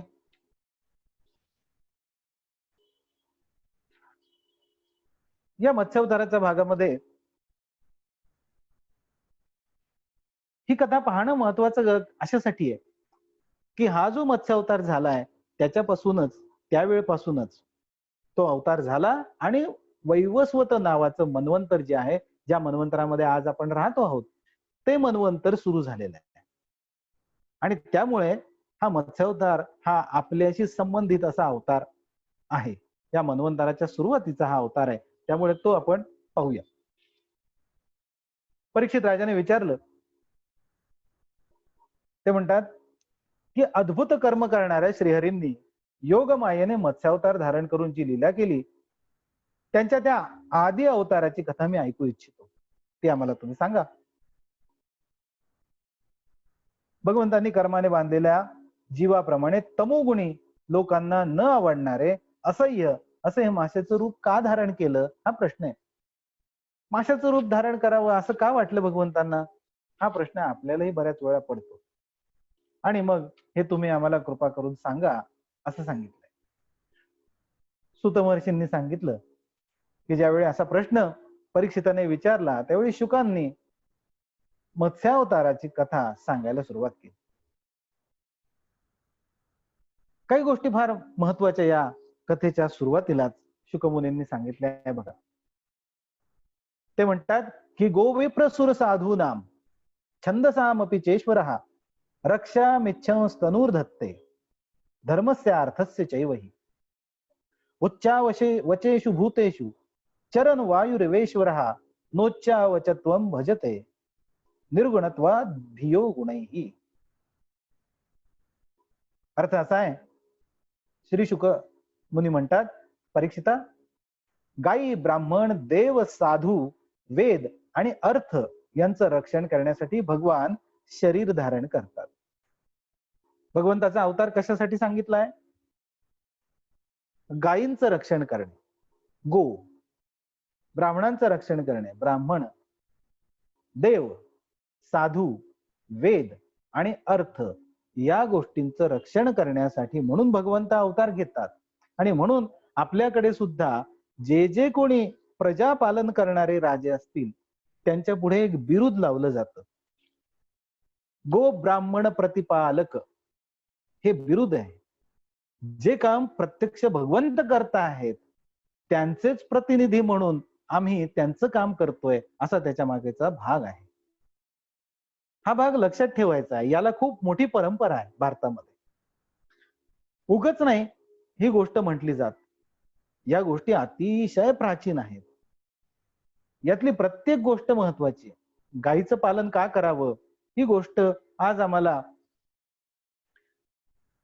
काही वेळा म्हणजे आता थोडी थोडी समजायला लागली. पण मधल्या काळामध्ये अशी वेळ आलेली होती की आम्हाला गायीचं पालन करण्यामध्ये काहीच रस नव्हता. आजही तो फार नाहीये. आजही अनेक लोक गायींचं कत्तल करून त्यांचं मांस खाण्यामध्येच अडकलेले आहेत. ही गोष्ट दुर्दैवाची आहे. या गायीचं महत्व, या गायीबद्दलच्या अनेक गोष्टी तुम्हाला आता व्हॉट्सअपवरनं किंवा इतर ठिकाणून तुम्हाला कळायला लागलेल्या आहेत, सगळ्यांना माहिती आहे. पण सगळ्यात महत्वाची गोष्ट अशी आहे की गाय ही आपल्याला दूध देते, पण त्याहून महत्वाचं म्हणजे तिचं जे मूत्र आहे ते अतिशय औषधी आहे. अनेक आयुर्वेदातली जी औषधं आहेत ही गायीचं मूत्र वापरून केली जातात. गायीचं शेण जे आहे ते लक्ष्मी देणार आहे असं म्हटलेलं आहे. कारण गायीच्या शेणातच लक्ष्मी वास करते असं सांगितलं गेलेलं आहे. कारण गायीच्या शेणामध्ये जी नापीक जमीन आहे तीही सुपीक करण्याचं सामर्थ्य आहे. आणि त्यामुळे जमीन सुपीक झाली, जमिनीमध्ये अन्नधान्य उगवायला लागलं, चांगली फळझाडं उगवायला लागली, तर आपण धनधान्याने परिपूर्ण होतो. आणि म्हणून गायीचं पालन करणं ही फार महत्वाची गोष्ट सांगितली. कृष्ण काही वेळा नव्हता उगच गोकुळामध्ये जाऊन गायी पाळत बसायला, किंवा आपले ऋषीमुनीही गो पालन करण्यासाठी तत्पर का होते, ती गोष्ट लक्षात ठेवायला पाहिजे. आणि सगळ्यात महत्वाची गोष्ट इथे तर आता हे सांगतायत की गायी ब्राह्मण देव साधू वेद आणि अर्थ यांचं रक्षण करण्यासाठीच भगवान शरीर धारण करतात, हे त्यांचं प्रमुख काम म्हणून सांगितलं गेलेलं आहे.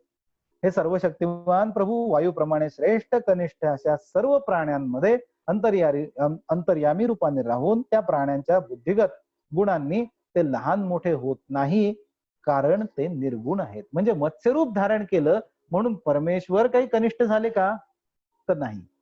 ही जी गोष्ट आहे ही महत्वाची, हे समजून घेण्याची की ते कनिष्ठ होत नाही, कारण रूप कुठलंही घ्या, परमेश्वर निर्गुण आहेत, ते तसेच राहतात. एक मिनिट हा.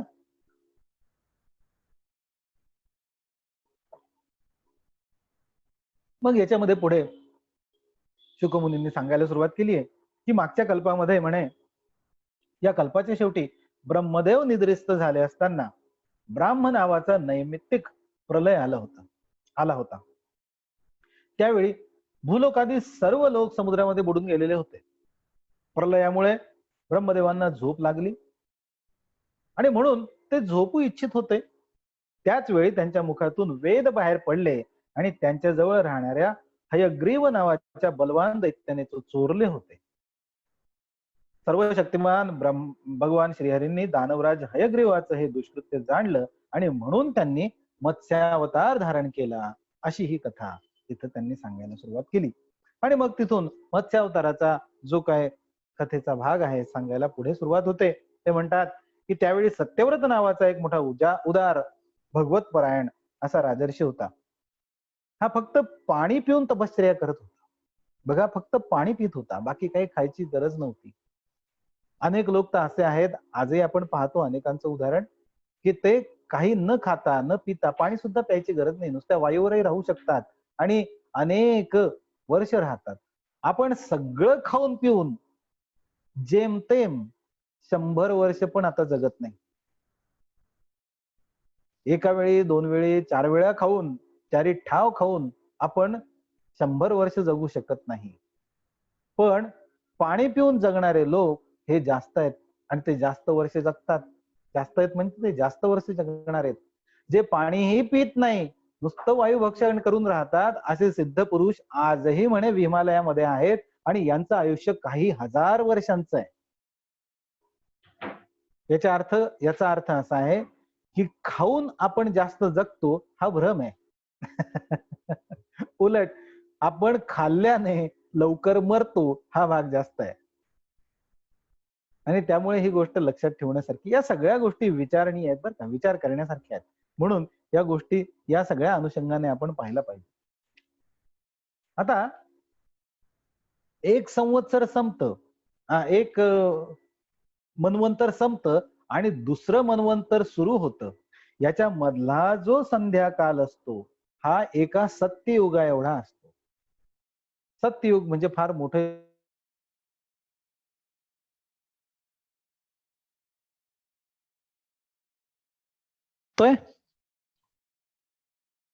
हा, चला.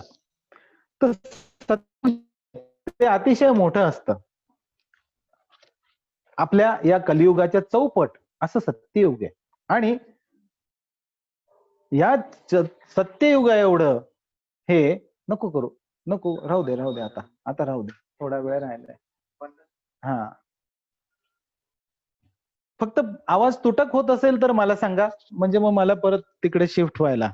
आता हे लाईटचे खेळ आज जरा चाललेत, त्यामुळे थोडा पंचायतीचा भाग होणार आहे, पण असो, आपण जाऊया पुढे. तर मी सांगत असं होतो की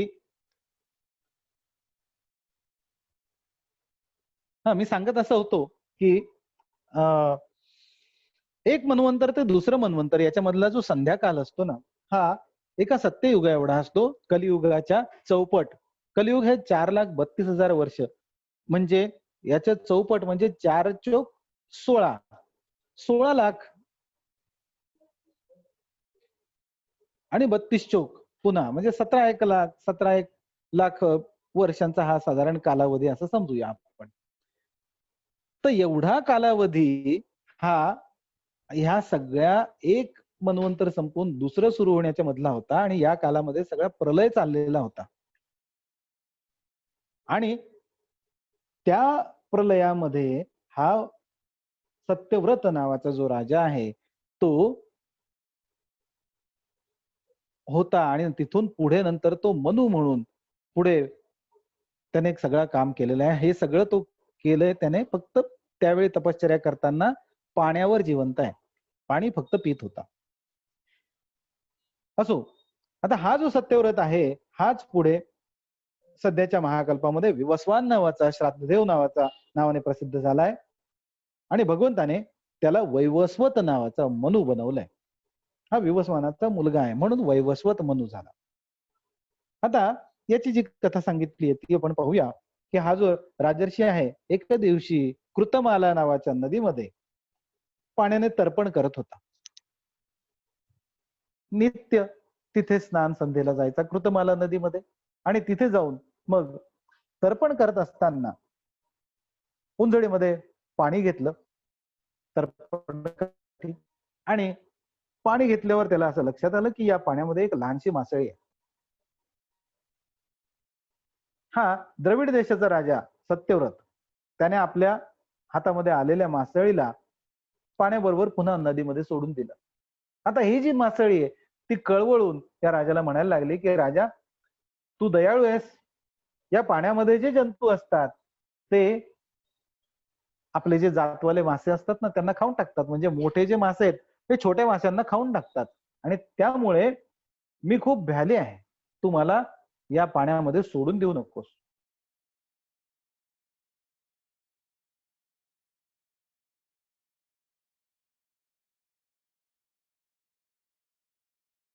आणि तो घेऊन तो आपल्या आश्रमामध्ये आला. आश्रमामध्ये आल्यानंतर एका रात्रीतच ती जी मासोळी आहे त्या कमंडलूमध्ये एवढी मोठी झाली की त्यात ती मावेनाशी झाली. एका रात्रीमध्ये हिने आकार मोठा धारण केला. कमंडलू मध्ये मावणार नाही इतकी मोठी झाली. त्यावेळी मासळी पुन्हा राजाला म्हणाली की मोठ्या कष्टाने सुद्धा मी या कमंडलूमध्ये राहू शकत नाही राजा, म्हणून माझ्यासाठी एखादं मोठं ठिकाण शोधून काढ आणि त्याच्यामध्ये मी आनंदाने राहू शकेल, आरामात राहू शकेल. सत्यव्रताने या मासळीला कमंडलूतनं काढलं आणि एका मोठ्या डेऱ्यामध्ये ठेवलं. तिथे सोडल्यानंतर ही मासळी 2 घटकामध्ये 3 हात मोठी झाली. आता या डेऱ्यामध्ये तरी कशी राहणार? जरी राजाकडचा हा मोठा डेरा असेल तरीही 3 हाताची मासळी त्याच्यामध्ये कशी राहू शकेल? अशा पद्धतीने हे सगळं झाल्यावर ती पुन्हा म्हणाली, राजा मी जलचर आहे.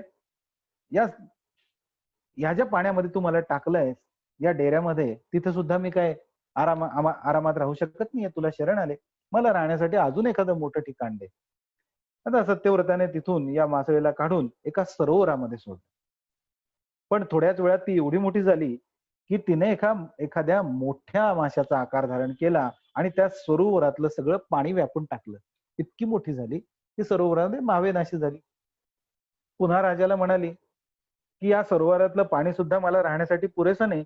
आता सुरक्षितपणे एखाद्या मोठ्या विपुल अशा खोल डोहामध्ये मला नेऊन ठेव. आता असं म्हटल्यानंतर राजा एक एक करत तिला अथांग पाणी असणाऱ्या अनेक जलाशयामध्ये राजाने सोडलं. पण जलाशय जेवढा मोठा असेल तेवढी ती मोठी होऊन जात. शेवटी राजाने हिला या माशाला समुद्रामध्ये सोडण्यासाठी आणलं. आता ही समुद्रामध्ये सोडत असताना सत्यव्रताला ही मासळी म्हणाली की हे वीरा, समुद्रामध्ये मोठमोठाले मासे असतात, बलाढ्य असतात, मगरी असतात, त्या मला खाऊन टाकतील.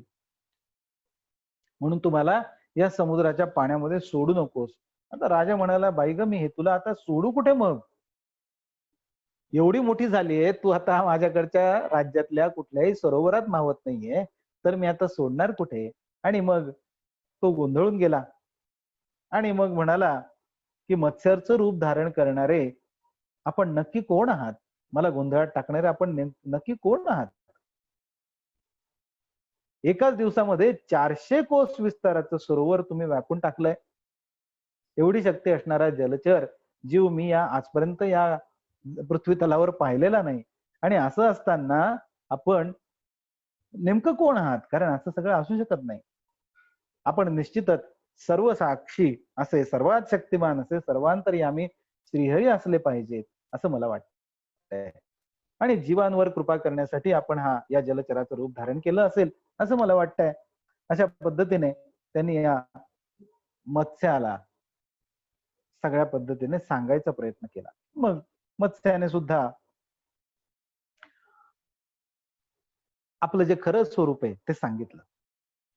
भगवंतांनी आपलं रूप प्रकट केलं आणि ते या राजर्षीला, सत्यव्रताला म्हणाले की सत्यव्रता, आजपासून 7व्या दिवशी भू आणि भुवा इत्यादी तिन्ही लोक, भूर भुव स्वहा हे जे 3 लोक आहेत, ते तीनही लोक प्रलयाच्या समुद्रामध्ये बुडून जातील. जेव्हा तिन्ही लोक या प्रलयाच्या अथांग पाण्यामध्ये बुडतील, त्यावेळी माझ्या प्रेरणेने तुझ्याजवळ एक नौका येईल. त्यावेळी तू सर्व प्राण्यांची सूक्ष्म शरीर घेऊन सप्तऋषींसह त्या नौकेवर चढावस. काय श्लोकामध्ये म्हटलंय बघा, त्वम ताव दोषधी सर्वा बीजान्युच्चावचानिच्च सप्तर्षिभिः परावृतः सर्वसत्वोपबृंहितः त्वम तावद औषधीः सर्वा. सगळ्या प्राण्यांची आणि सगळ्या प्रकारची धान्य जी आहेत त्यांची लहान मोठी सगळी बीज तू जवळ घे आणि सप्तर्षींना घे आणि या मी पाठवलेल्या नावेमध्ये बस. त्यावेळी अंधकारमय महासागरामध्ये ऋषींच्या दिव्य ज्योतीच्या साह्याने तू न भीता त्या मोठ्या नौकेत बसून विहार करावा. जेव्हा प्रचंड वादळाने ती नाव डगमगायला लागेल तेव्हा मी याच रूपामध्ये तिथे येईल आणि त्यावेळी तू वासुकी नागाच्या दोरीने ती नाव माझ्या शिंगाला बांध. सत्यव्रता, यानंतर ब्रह्मदेवाची रात्र असेपर्यंत मी ऋषींसह तुला या नावेतून ओढत समुद्रामध्ये विहार करेन. अशा पद्धतीने ही सगळी गोष्ट त्यांनी सांगितली आणि म्हणाले की त्यावेळी तू जो प्रश्न विचारशील तेव्हा मी तुला उपदेश करीन. माझ्या कृपेने ज्याचं नाव परब्रह्म आहे तो माझा महिमा तुझ्या हृदयामध्ये प्रकट होईल आणि तुला आत्मज्ञानही होईल. असं सांगून श्रीहरी अंतर्धान पावले आणि नंतर राजा भगवंतांनी सांगितलेल्या काळाची वाट पाहायला लागला. पूर्वेकडे कुशांची टोकं असलेल्या आसनावर ईशान्येकडे तोंड करून राजा बसला. आता ही पद्धत आहे बरं का बसण्याची, नेहमी लक्षात ठेवा. कुश आसन जर घालायचं असेल तर त्याची टोकं पूर्वेकडे असावीत किंवा उत्तरेकडे असावीत. आपण नेहमी बसताना, चांगलं कुठलंही काम करताना किंवा इतर वेळी पण बसताना शक्यतो पूर्वेकडे किंवा उत्तरेकडे तोंड करून बसावं. तुम्ही म्हणाल काय, दिशा तर सगळ्या सारख्याच आहेत, त्याच्याने काय फरक पडतो? पण त्याच्याने खूप फरक पडत असतो. आपण या दिशांकडे तोंड करून बसल्याने आपोआपच आपल्या मध्ये सकारात्मक ऊर्जा निर्माण व्हायला लागते. ही फार महत्वाची गोष्ट आहे. आपण जर या सगळ्या गोष्टींना काही अर्थ नसता तर चुंबकाचं आपण पाहिलं, त्याच्या विकर्ष रेषा असतात, त्या विशिष्ट दिशेकडून विशिष्ट दिशेकडे का जातात? चुंबक हे नेहमी उत्तर आणि दक्षिणच ध्रुव का दाखवतं? कारण या पृथ्वीच्या गर्भामध्ये ही चुंबकीय शक्ती आहे आणि ही जर चुंबकीय शक्ती एवढ्या मोठ्या प्रमाणावर पृथ्वीमध्ये आहे तर ती जर आपल्याला साह्यभूत व्हायची असेल तर तिच्या अनुरूप आपण बसलं पाहिजे आणि म्हणून आपण बसताना नेहमी पूर्व किंवा उत्तर दिशेला तोंड करून बसलं पाहिजे. तर आपण या चुंबकीय शक्तीला अनुरूप बसतो आणि आपल्यामध्ये सात्विक ऊर्जा निर्माण व्हायला मदत मिळते. तेच जर आपण उलट बसलो तर याचा परिणाम विचित्र व्हायला लागतो. आपल्या शरीरामध्ये रक्तामध्ये प्रमुख घटक हा लोह आहे आणि आपल्याला माहिती आहे लोह आणि चुंबकाचा जवळचा संबंध आहे आणि त्याच्यामुळे आपल्या शरीरामधलं जे लोह आहे आणि रक्ताची जी गती आहे ती जर व्यवस्थित राहायची असेल तर आपण व्यवस्थित दिशेला तोंड करून व्यवस्थित पद्धतीने बसलं पाहिजे. तर ती गती नीट राहते आणि ती गती नीट राहिली तर शरीरामध्ये रक्तप्रवाह नीट राहतो. शरीरामध्ये रक्तप्रवाह नीट राहिला तर बुद्धीमध्ये, मेंदूमध्ये सुद्धा तो व्यवस्थित जातो आणि मेंदूमध्ये तो व्यवस्थित गेला तर मेंदूचं कार्य व्यवस्थित होतं. शरीरातल्या सगळ्याच घटकांचं कार्य नीट होतं आणि त्यामुळे सकारात्मक ऊर्जा निर्माण होते. त्याच्यामधलं खरं वैज्ञानिक कारण हे आहे. आणि त्यामुळे ह्या गोष्टी फार महत्वाच्या असतात. आपण नुसतंच म्हणतो, की हे सगळं फालतू आहे, याच्यामध्ये काही अर्थ नाही. पण याचा आपण कधी विचार करून पाहिला तर आपल्याला या गोष्टी निश्चित लक्षात येतात. असो, विषयांतर बाजूला ठेवूया. सहज तो भाग इथे निघाला. म्हणून मी सांगितला, की याची टोकं त्या दिशेला करून बसावं, याला महत्व आहे.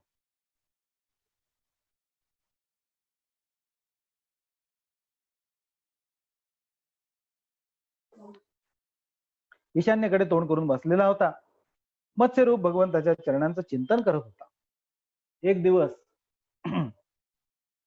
राजाने पाहिलं, की प्रलयंकारी असे भयंकर मेघ येत आहेत. पाऊस पडायला सुरुवात झाली आणि इतका भयंकर पाऊस कोसळतोय, की विचारताच होय. संवर्तक मेघ जे म्हणतात, ते मेघ येत आहेत. अतिशय प्रलयंकारी पाऊस पाडणारे मेघ असतात. हा जो पाऊस आहे याच्यामध्ये मुसळधार काय म्हणावी याच्यापेक्षा बलाढ्य धारा पडायला सुरुवात होते. आणि मग समुद्र सुद्धा मर्यादा सोडून वाढायला लागतो. पृथ्वी तर नद्या ज्या आहेत त्या तर त्यांची मर्यादा सोडून पृथ्वीला गिळंकृत करतातच. जमीन गिळंकृत करून टाकतात. पण हळूहळू समुद्र सुद्धा त्यावेळी अशी परिस्थिती झाली होती की हा समुद्र सुद्धा त्याची मर्यादा सोडून वाढत होता. आणि पाहता पाहता पाहता ही सगळी जी पृथ्वी आहे ती बुडायला लागली.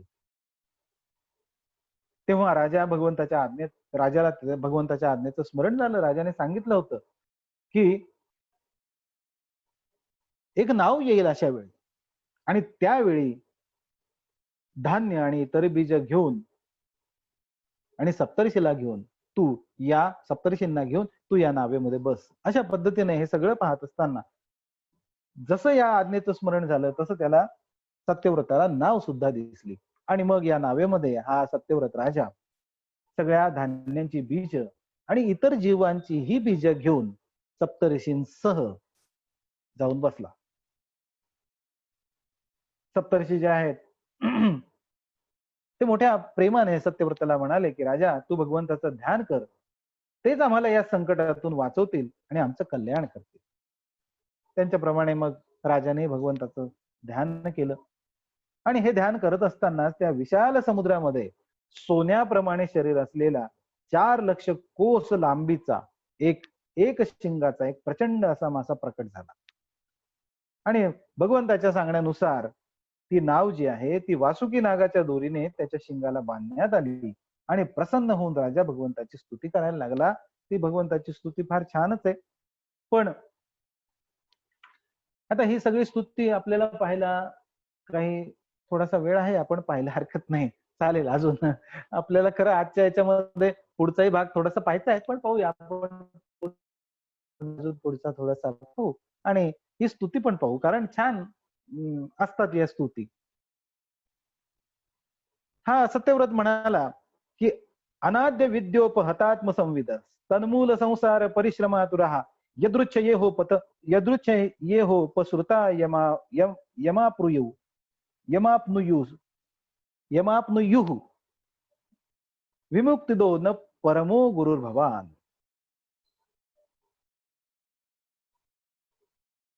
हे जे जुन्या संस्कृत मध्ये काही वेळा ते पटकन शब्द जो आहे त्याचा उच्चार कसा करावा ते समजत नाही कारण जोडाक्षर काढण्याची जी पूर्वीची पद्धत आहे ती वेगळी आणि त्यामुळे कधी कधी तो थोडासा गोंधळाचा भाग असतो. त्यामुळे पटकन ते म्हणता येत नाही असं होतं. असो, तर अशा पद्धतीचा हा श्लोक जो आहे त्याच्यामध्ये असं म्हटलं गेलंय की जगातल्या सर्व जीवांचं आत्मज्ञान अनादि विद्येमुळे झाकलं गेलेलं आहे. अनादि अविद्येमुळे ही जी अविद्या आहे ती ज्ञानाला झाकून टाकत असते आणि त्याचमुळे ते संसारातलं अनंत दुःखाच्या भाराने ते जे सगळे जीव आहेत ते त्रस्त होत असतात. जेव्हा आपल्या इच्छेने ते आपल्याला शरण येतात तेव्हा ते आपल्याला प्राप्त करून घेतात. म्हणून आम्हाला मुक्ती देणारे परमगुरु आपणच आहात. ही गोष्ट फार महत्वाची आहे. सत्यव्रत इथे राजाजी सांगतोय की आपल्याला नेहमी गोष्ट अशी असते की आपण विचार करताना गुरु म्हटलं की आपल्या डोळ्यासमोर एक काहीतरी वेगळी कल्पना असते. पण गुरु म्हटल्यानंतर आपण त्याचा नीट तत्व म्हणून विचार केला पाहिजे असतो. गुरुर्ब्रह्मा गुरुर्विष्णू गुरुर्देव महेश्वरः गुरु साक्षात परब्रह्म तस्मै श्री गुरवे नमः. हे जे म्हटलंय याच्यामध्ये काय सांगितलेलं आहे की गुरु कसा असतो? गुरु साक्षात परब्रह्म. गुरु हा परब्रह्म असतो. गुरु ब्रह्म असतो. ब्रह्मदेव गुरु आहे. गुरुर विष्णू आहे. गुरुर्देवो महेश्वर आहे. म्हणजे हे त्रिदेव आहेत, ते या सृष्टीचं सृजन, पालन आणि संहार करणारे त्रिदेव गुरुच आहेत. त्या विचाराने पाहिलं तर ही जी सृष्टी आहे ती पण गुरुच होते. आणि हे जे परब्रह्म आहेत ते खरे गुरु आहेत. ही गोष्ट लक्षात घेतली पाहिजे. आपल्याला त्या दृष्टीने पाहता येत नाही, म्हणून मनुष्य रूपातला गुरु आपल्याला हवा असतो. प्रत्यक्षामध्ये मनुष्यामध्ये तरी परमतत्वच असतं ना. मग परमतत्व जे आहे तेच आपला खरा गुरु आहे. परमेश्वरच खरा गुरु आहे. आणि म्हणून सत्यव्रताने ही जी स्तुती केली आहे त्याच्यामध्ये ते म्हटलंय की तुम्हीच सगळ्यांचे खरे गुरु आहात. हा जो जीव आहे तो अज्ञानी आहे. आपल्या कर्मांनी बांधला गेलेला आहे. सुखाच्या इच्छेने तो दुःखदायक कर्माचं अनुष्ठान करतो. फार महत्वाची गोष्ट सांगितली की सुखेच्छया कर्म समिहते सुखम. यत्सेवयाताम विधुनोत्य सन्मती ग्रंथीम स भिद्याद हृदयम सनो गुरुहु. अशा पद्धतीने ज्यांची सेवा केल्यामुळे हे अज्ञान नष्ट होतं ते माझे परमगुरु आपण आहात. माझ्या हृदयाची अज्ञान रूप गाठ तोडून टाका, असं तो त्यांना विनंती करतोय. सद्गुरु भेटले की त्यांना हीच विनंती करायची असते. सांसारिक गोष्टी त्यांच्याकडनं मागायच्या नसताना त्यांना विचारायच्या असतात. त्यांच्याकडनं हृदय ग्रंथी कशी भेदावी हे शिकायचं असतं. किंबहुना त्यांच्या साह्याने शास्त्रांचा अभ्यास करून ही हृदय ग्रंथी आपण भेदायची असते. सगळं गुरु म्हणून त्यांनी वर्णन या इथे देवाबद्दल त्याची स्तुती केलेली आहे. या मत्स्य रूपाची स्तुती केली आहे. कारण असं आहे की आता या मत्स्याला हा सत्यव्रत राजा याच्या पुढे प्रश्न विचारणार आहेत अनेक. आणि ते प्रश्न विचारून त्यांच्याकडनं ज्ञान प्राप्त होणार आहे.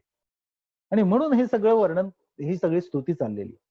ते म्हणतात की यत्सेव याग्नेरिव रुद्ररोदनम पुमान विजय्यान मल मात्मनस्तमहा भजेत वर्णम निजमेश सोव्ययो भूयाच एषा परमो गुरुर्गुरु. म्हणजे जसं अग्नीमध्ये तापवल्याने सोन्या चांदीतला मळकट भाग नाहीसा होतो, त्याचं खरं स्वरूप दिसायला लागतं, त्याप्रमाणे ज्यांच्या सेवेने जीव आपल्या अंतःकरणातला अज्ञानरूपी मळ धुवून टाकतो आणि आपल्या खऱ्या स्वरूपामध्ये स्थिर होतो. सगळ्यात महत्वाची गोष्ट आहे, आपल्या शरीरामध्ये जे अज्ञान आहे तो खरा मळ आहे आणि हा मळ आपण काढून टाकला पाहिजे. पण तो निघेल कसा? तर हा गुरूंच्या सेवेने निघेल. आणि म्हणून ते म्हणतायत की ते आपण सर्वशक्तिमान अविनाशी प्रभूच आमच्या गुरुजनांचे सुद्धा परमगुरु आहात, म्हणून आपण आमचे गुरु आहात. त्या गुरूंचाही गुरु जो आहे, ज्याला परात्पर गुरु म्हणतात, तो तूच आहे भगवंता. सर्व देव, गुरु आणि संसारातले अन्य जीव या सर्वांनी मिळून जरी कृपा केली तरी सुद्धा ती आपल्या कृपेच्या 10,000व्या अंशा इतकी सुद्धा असू शकणार नाही. म्हणून मी आपणाला शरण आलोय. भगवंताची कृपा ही या जगामधल्या कोणीही कितीही कृपा केली तरी त्यांच्या भगवंताच्या कृपेची सर त्याला येऊ शकत. म्हणून ती फार महत्वाची गोष्ट आहे. बरं, जरी मनुष्य रूपातला गुरु असेल तरी तो काय करतो, तर तो या शिष्याला आपल्या जवळ आलेल्या त्या गुरुशी जोडून देतो, परमेश्वराशी जोडून देतो आणि म्हणतो आता तू परमेश्वराकडनं काय जे घ्यायचंय ते घे. परमेश्वरच त्याला सगळं जे आत्मज्ञान असेल ते देत असतो. ही गोष्ट फार महत्वाची असते. गुरु फक्त इतकं सांगतो, तत्वमसी, ते जे काय आहे ते तू आहेस. म्हणजे ते तुझी लिंक त्याला जोडून दिली आहे फक्त, बस. लिंक एकदा व्यवस्थित जोडली की सगळं नीट होतं. मग दूरचा आवाज आपल्याला जवळ ऐकू यायला लागतो, दूरचं दृश्य आपल्याला जवळ दिसायला लागतं. हा सगळा भाग आहे. मध्ये लिंक तुटली की मग सगळे गडबड होत असते. अचक्षुरंधस्य यथा ग्रणी कृत तथा जनस्य विदुषो बुधो गुरु तत्कर्मदृक् सर्वदृशाम समीक्षणो वृतो गुरुर्न स्वगतीम बुभुत्सताम. ते म्हणतायत की जसा आंधळा आंधळ्याला आपला मार्गदर्शक बनवतो, त्याचप्रमाणे अज्ञानी जीव अज्ञानी माणसालाच आपला गुरु बनवतो. मध्ये कोणीतरी असा प्रश्न एकदा विचारला होता की गुरु कसा करावा, कोणाला करावं, काही कळत नाही. गुरु असावा असं वाटतं आम्हाला, पण आम्हाला कळत नाही की गुरु कोणाला करावं. बरोबर आहे. कारण आपल्याला गुरु करता येण्या इतकं जर ज्ञान असतं तर गोष्टच वेगळी होती ना. म्हणून ते म्हणतायत की इथे अज्ञानी माणसांना जसा आंधळा आंधळ्याला आपलं मार्गदर्शक बनवतो, त्याप्रमाणे अज्ञानी जीव अज्ञानी माणसालाच गुरु बनवतो आणि हा अज्ञानी गुरु जो आहे तो या माणसाला खड्ड्यात न पडू देता बाजूने जायच्या ऐवजी त्याला घेऊन तोही स्वतः खड्ड्यामध्ये पडत असतो. असा सगळा भाग आहे. म्हणून गुरु आपण करण्याच्या फंदातच पडू नये. माझं असं मत आहे बुवा, की आपण गुरु करण्याच्या फंदात पडू नये, तर आपण महात्म्यांची सेवा, आपली साधना, नामस्मरण, नामजप, इतर जी अनुष्ठानं आहेत ती, व्रत, वैकल्य ही जी आहेत ती व्यवस्थित करावी. मनापासून करावी, भावनायुक्त मनाने करावी. आणि मग ही करत असताना जर आपण व्यवस्थित ती केल्यामुळे एका विशिष्ट पातळीला आलो ना, की गुरुचं लक्ष आपल्यावर असतंच. गुरु शोधत असतात, की हे जे ज्ञान आहे, हे ज्याला पेलू शकेल असा कोण आहे? या साधनेने जो तयार झालेला असेल विद्यार्थी, त्याला शोधण्याचं काम गुरु करत असतात. कारण ते त्यांना सापडवणं सोपं आहे. आपल्याला गुरु समजणं कठीण आहे. म्हणून गुरु असा शिष्य शोधतात आणि बरोबर तो सापडवून त्याला मात्र मग पुढची गती प्राप्त करून द्यायला मदत करतात. म्हणून गुरु शिष्य करतात. शिष्याला गुरु करणं फार कठीण आहे. ही गोष्ट फार थोडे महात्मे आहेत की ज्यांच्या पूर्व जन्माच्या काही स्मृती शिल्लक असतील, त्या स्मृतींमुळे त्यांना हे समजतं की गुरु आपण नेमकं कोणाला करू शकतो. ज्ञानदेवांसारखे असतील, एकनाथांसारखे असतील, तर ते म्हणू शकता हेच माझे गुरु. त्यांची गोष्ट वेगळी आहे. पण बाकी आपली स्थिती नामदेवांसारखी आहे. आपल्याला आपले गुरु ते कळतच नाहीत. गुरूंना कळतं की हा आपला शिष्य आहे आणि त्यामुळे ते त्यावेळी त्याला योग्य उपदेश करून टाकतात. असा भाग आहे. म्हणून परमेश्वरालाच गुरु म्हणावं आणि या सगळ्या गोष्टी आपण मनापासून कराव्यात. असा सगळा भाग आहे. ते म्हणतात की आपण सूर्याप्रमाणे स्वयंप्रकाशी आणि सर्व इंद्रियांचे प्रेरक आहात.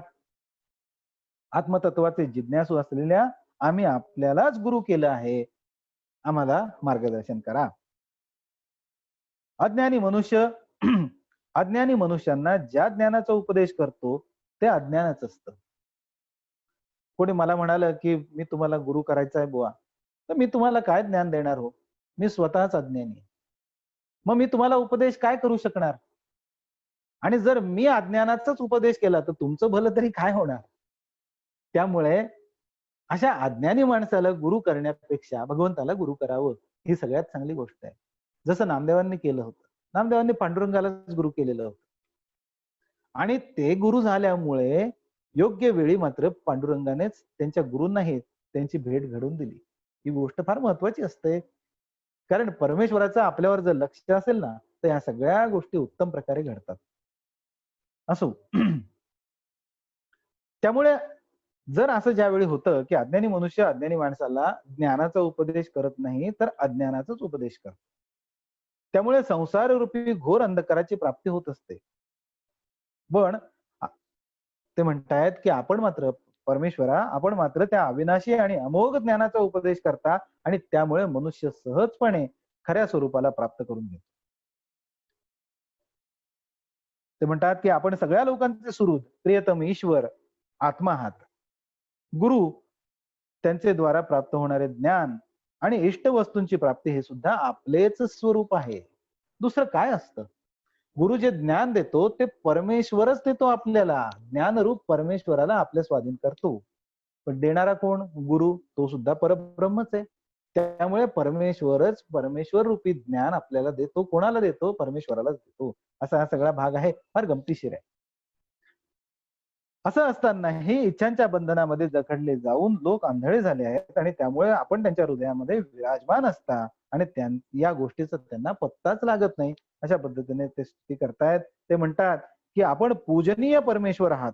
त्वम त्वामहम देव वरम वरेण्यम प्रपद्य ईशम प्रतिबोधनाय छिंद्यर्थ्य छिंध्यर्थ दीपैर भगवान वचोभिर ग्रंथीन हृदयन विवृणु स्वमोकहा. ते म्हणतात की आपण पूजनीय परमेश्वर आहात. आपल्याकडून ज्ञान प्राप्त करून घेण्यासाठी मी आपल्याला शरण आलोय. भगवान परमार्थ प्रकाशित करणाऱ्या आपल्या वाणीने आपण माझ्या हृदयातल्या अज्ञान ग्रंथी तोडून टाका आणि आपलं स्वरूप प्रकट करा. अशा पद्धतीने मनापासून त्यांनी भगवंताला विनंती केली आहे, स्तुती केली. आणि नंतर मग अशी प्रार्थना केल्यानंतर त्या राजाला मत्स्यरूपधारी जे भगवान आहे त्यांनी प्रलयाच्या समुद्रामध्ये विहार करत असताना आत्मतत्वाचा उपदेश केला आहे. हा जो उपदेश आहे तो उपदेश म्हणजेच मत्स्य पुराण असं आहे, त्याला म्हटलं जातं. याच्यामध्ये ज्ञान, भक्ती आणि कर्मयोगाने परिपूर्ण असं हे पुराण आहे. या सगळ्यांची चर्चा याच्यामध्ये झाली. ऋषींसह नावेमध्ये बसलेला असताना सत्यव्रताने संशयरहित होऊन भगवंतांकडून सनातन ब्रह्मरूप असं आत्मतत्वाचं श्रवण केलं. यानंतर मग ज्यावेळी प्रलय काळ संपला त्यावेळी ब्रह्मदेव उठले. तेव्हा भगवंतांनी हयग्रीव असुराला मारून टाकलं आणि त्याच्याकडून वेद मिळवून ते ब्रह्मदेवाला परत केले. भगवंताच्या कृपेने सत्यव्रत राजाला ज्ञान आणि विज्ञानाने संपन्न, सत्यव्रत राजा जो आहे तो ज्ञान आणि विज्ञानाने संपूर्ण झाला आणि या कल्पामध्ये वैवस्वत मनु झाला. अशा पद्धतीने ही सगळी कथा याच्यामध्ये सांगितलेली गेली आहे. याच्यामध्ये म्हणतात याचं फलश्रुती सांगितली गेली की जो मनुष्य भगवंताच्या या अवताराचं रोज कीर्तन करतो त्याचे सर्व संकल्प सिद्धीला जाऊन त्याला परमगती अशी प्राप्त होते. प्रलयकालीन समुद्रामध्ये जेव्हा, फार छान श्लोक आहे बघा. प्रलय पयसी धातू सुप्त केशेर मुखेभ्यः श्रुतिगणमपनीत प्रत्युपादत्त हत्वा दितिजमकथयद यो ब्रह्म सत्यव्रतानाम तमहमखिल हेतुम जिम्म मीनम नतोस्मी. या मीन रूपी भगवंताला नमस्कार इथे केलेला आहे. प्रलय काळी समुद्रामध्ये जेव्हा ब्रह्मदेव निद्रिस्त झाले होते, त्यांची सृष्टी उत्पन्न करण्याची शक्ती लोप पावली होती, त्यावेळी त्यांच्या मुखातून निघालेल्या श्रुती चोरून हयग्रीव दैत्य पाताळामध्ये घेऊन गेला होता. भगवंतांनी त्याला मारून त्या श्रुती ब्रह्मदेवांना परत दिल्या आणि सत्यव्रत तसंच सप्तर्षींना ब्रह्मतत्वाचा उपदेश केला. समस्त जगाचं परम कल्याण असलेल्या या लीला मत्स्य भगवंतांना मी नमस्कार करतो असं इथे म्हणून हा सगळा अध्याय इथं संपवलेला आहे. ही कथा इथं संपवलेली आहे आणि याच्यामधला जो प्रथम खंड आहे म्हणजे याच्यामधला अष्टम स्कंध इथे पूर्ण झालेला आहे. यानंतर मग पुढचा जो भाग आहे तो दशम स्कंधामधला आहे आणि तो भाग आपण थोडा एक 5 मिनिटं, नववा स्कंध चालू झालाय. तो 9वा स्कंध आता चालू होतोय आणि तो 9वा स्कंध त्यातला थोडासा भाग आपण पाहूया 5 मिनिटांमध्ये. जेवढा 9 वाजलेत का?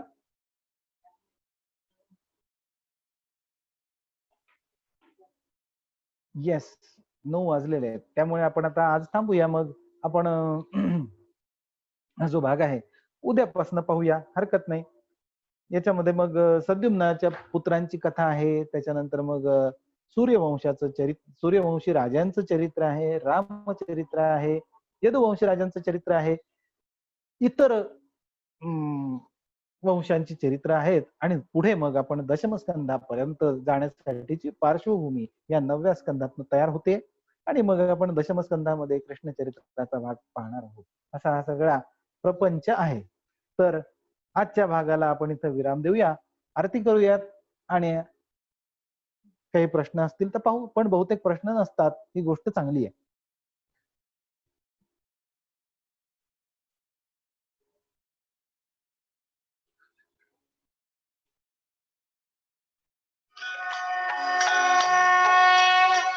निर्गुण सगुणाकारं संवृत भूभारं मुरहर नंद कुमारं मुनिजन सुखकारं वृंदावन संचारं कौस्तुभमणिहारं करुणापारावारं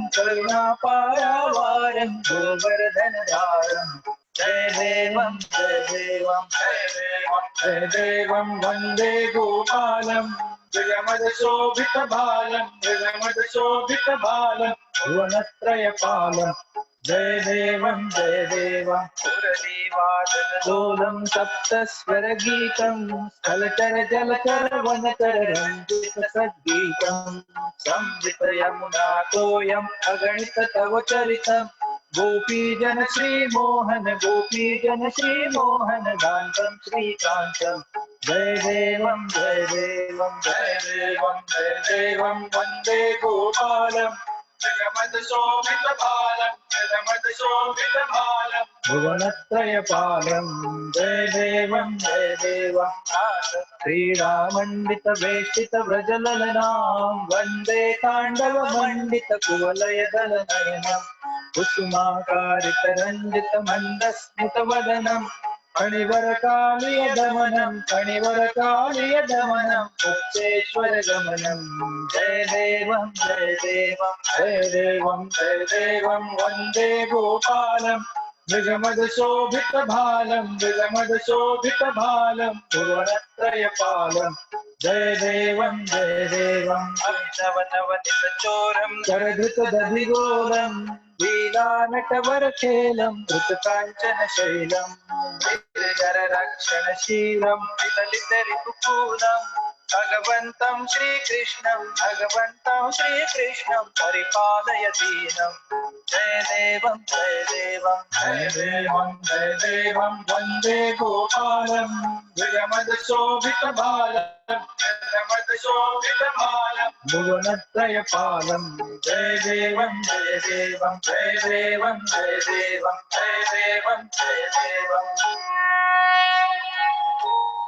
जय जय श्रीमद्भगवद्भागवताकारं हर्यवतारं वन्दे त्वामहमविकारम् जय श्रीमद्भगवद्भागवताकारं हर्यवतारं वन्दे त्वामहमविकारम् स्कन्धैर्भागवतसङ्केरध्यायैरन्दै पञ्चत्रिंशत्त्रिशतैः सुखसिन्धुतरङ्गैः शोभितमष्टादशसाहस्रं तमजस्रम् प्रतिघस्रं संसेवे हतमोहितमिस्रम् जय जय श्रीमद्भगवद्भागवताकारं हर्यवतारं वन्दे त्वामहमविकारम् एकपदार्थं त्वां धर्मोत्कर्षफलं श्रीकृष्णं जानेऽर्जुनमतिविख्यातकरम् आविद्वद्गोपालाङ्गनकृतसुखनिकरं श्रवणात् कीर्तननमनात् मननात् पापहरम् जय श्रीमद्भगवद्भागवताकारं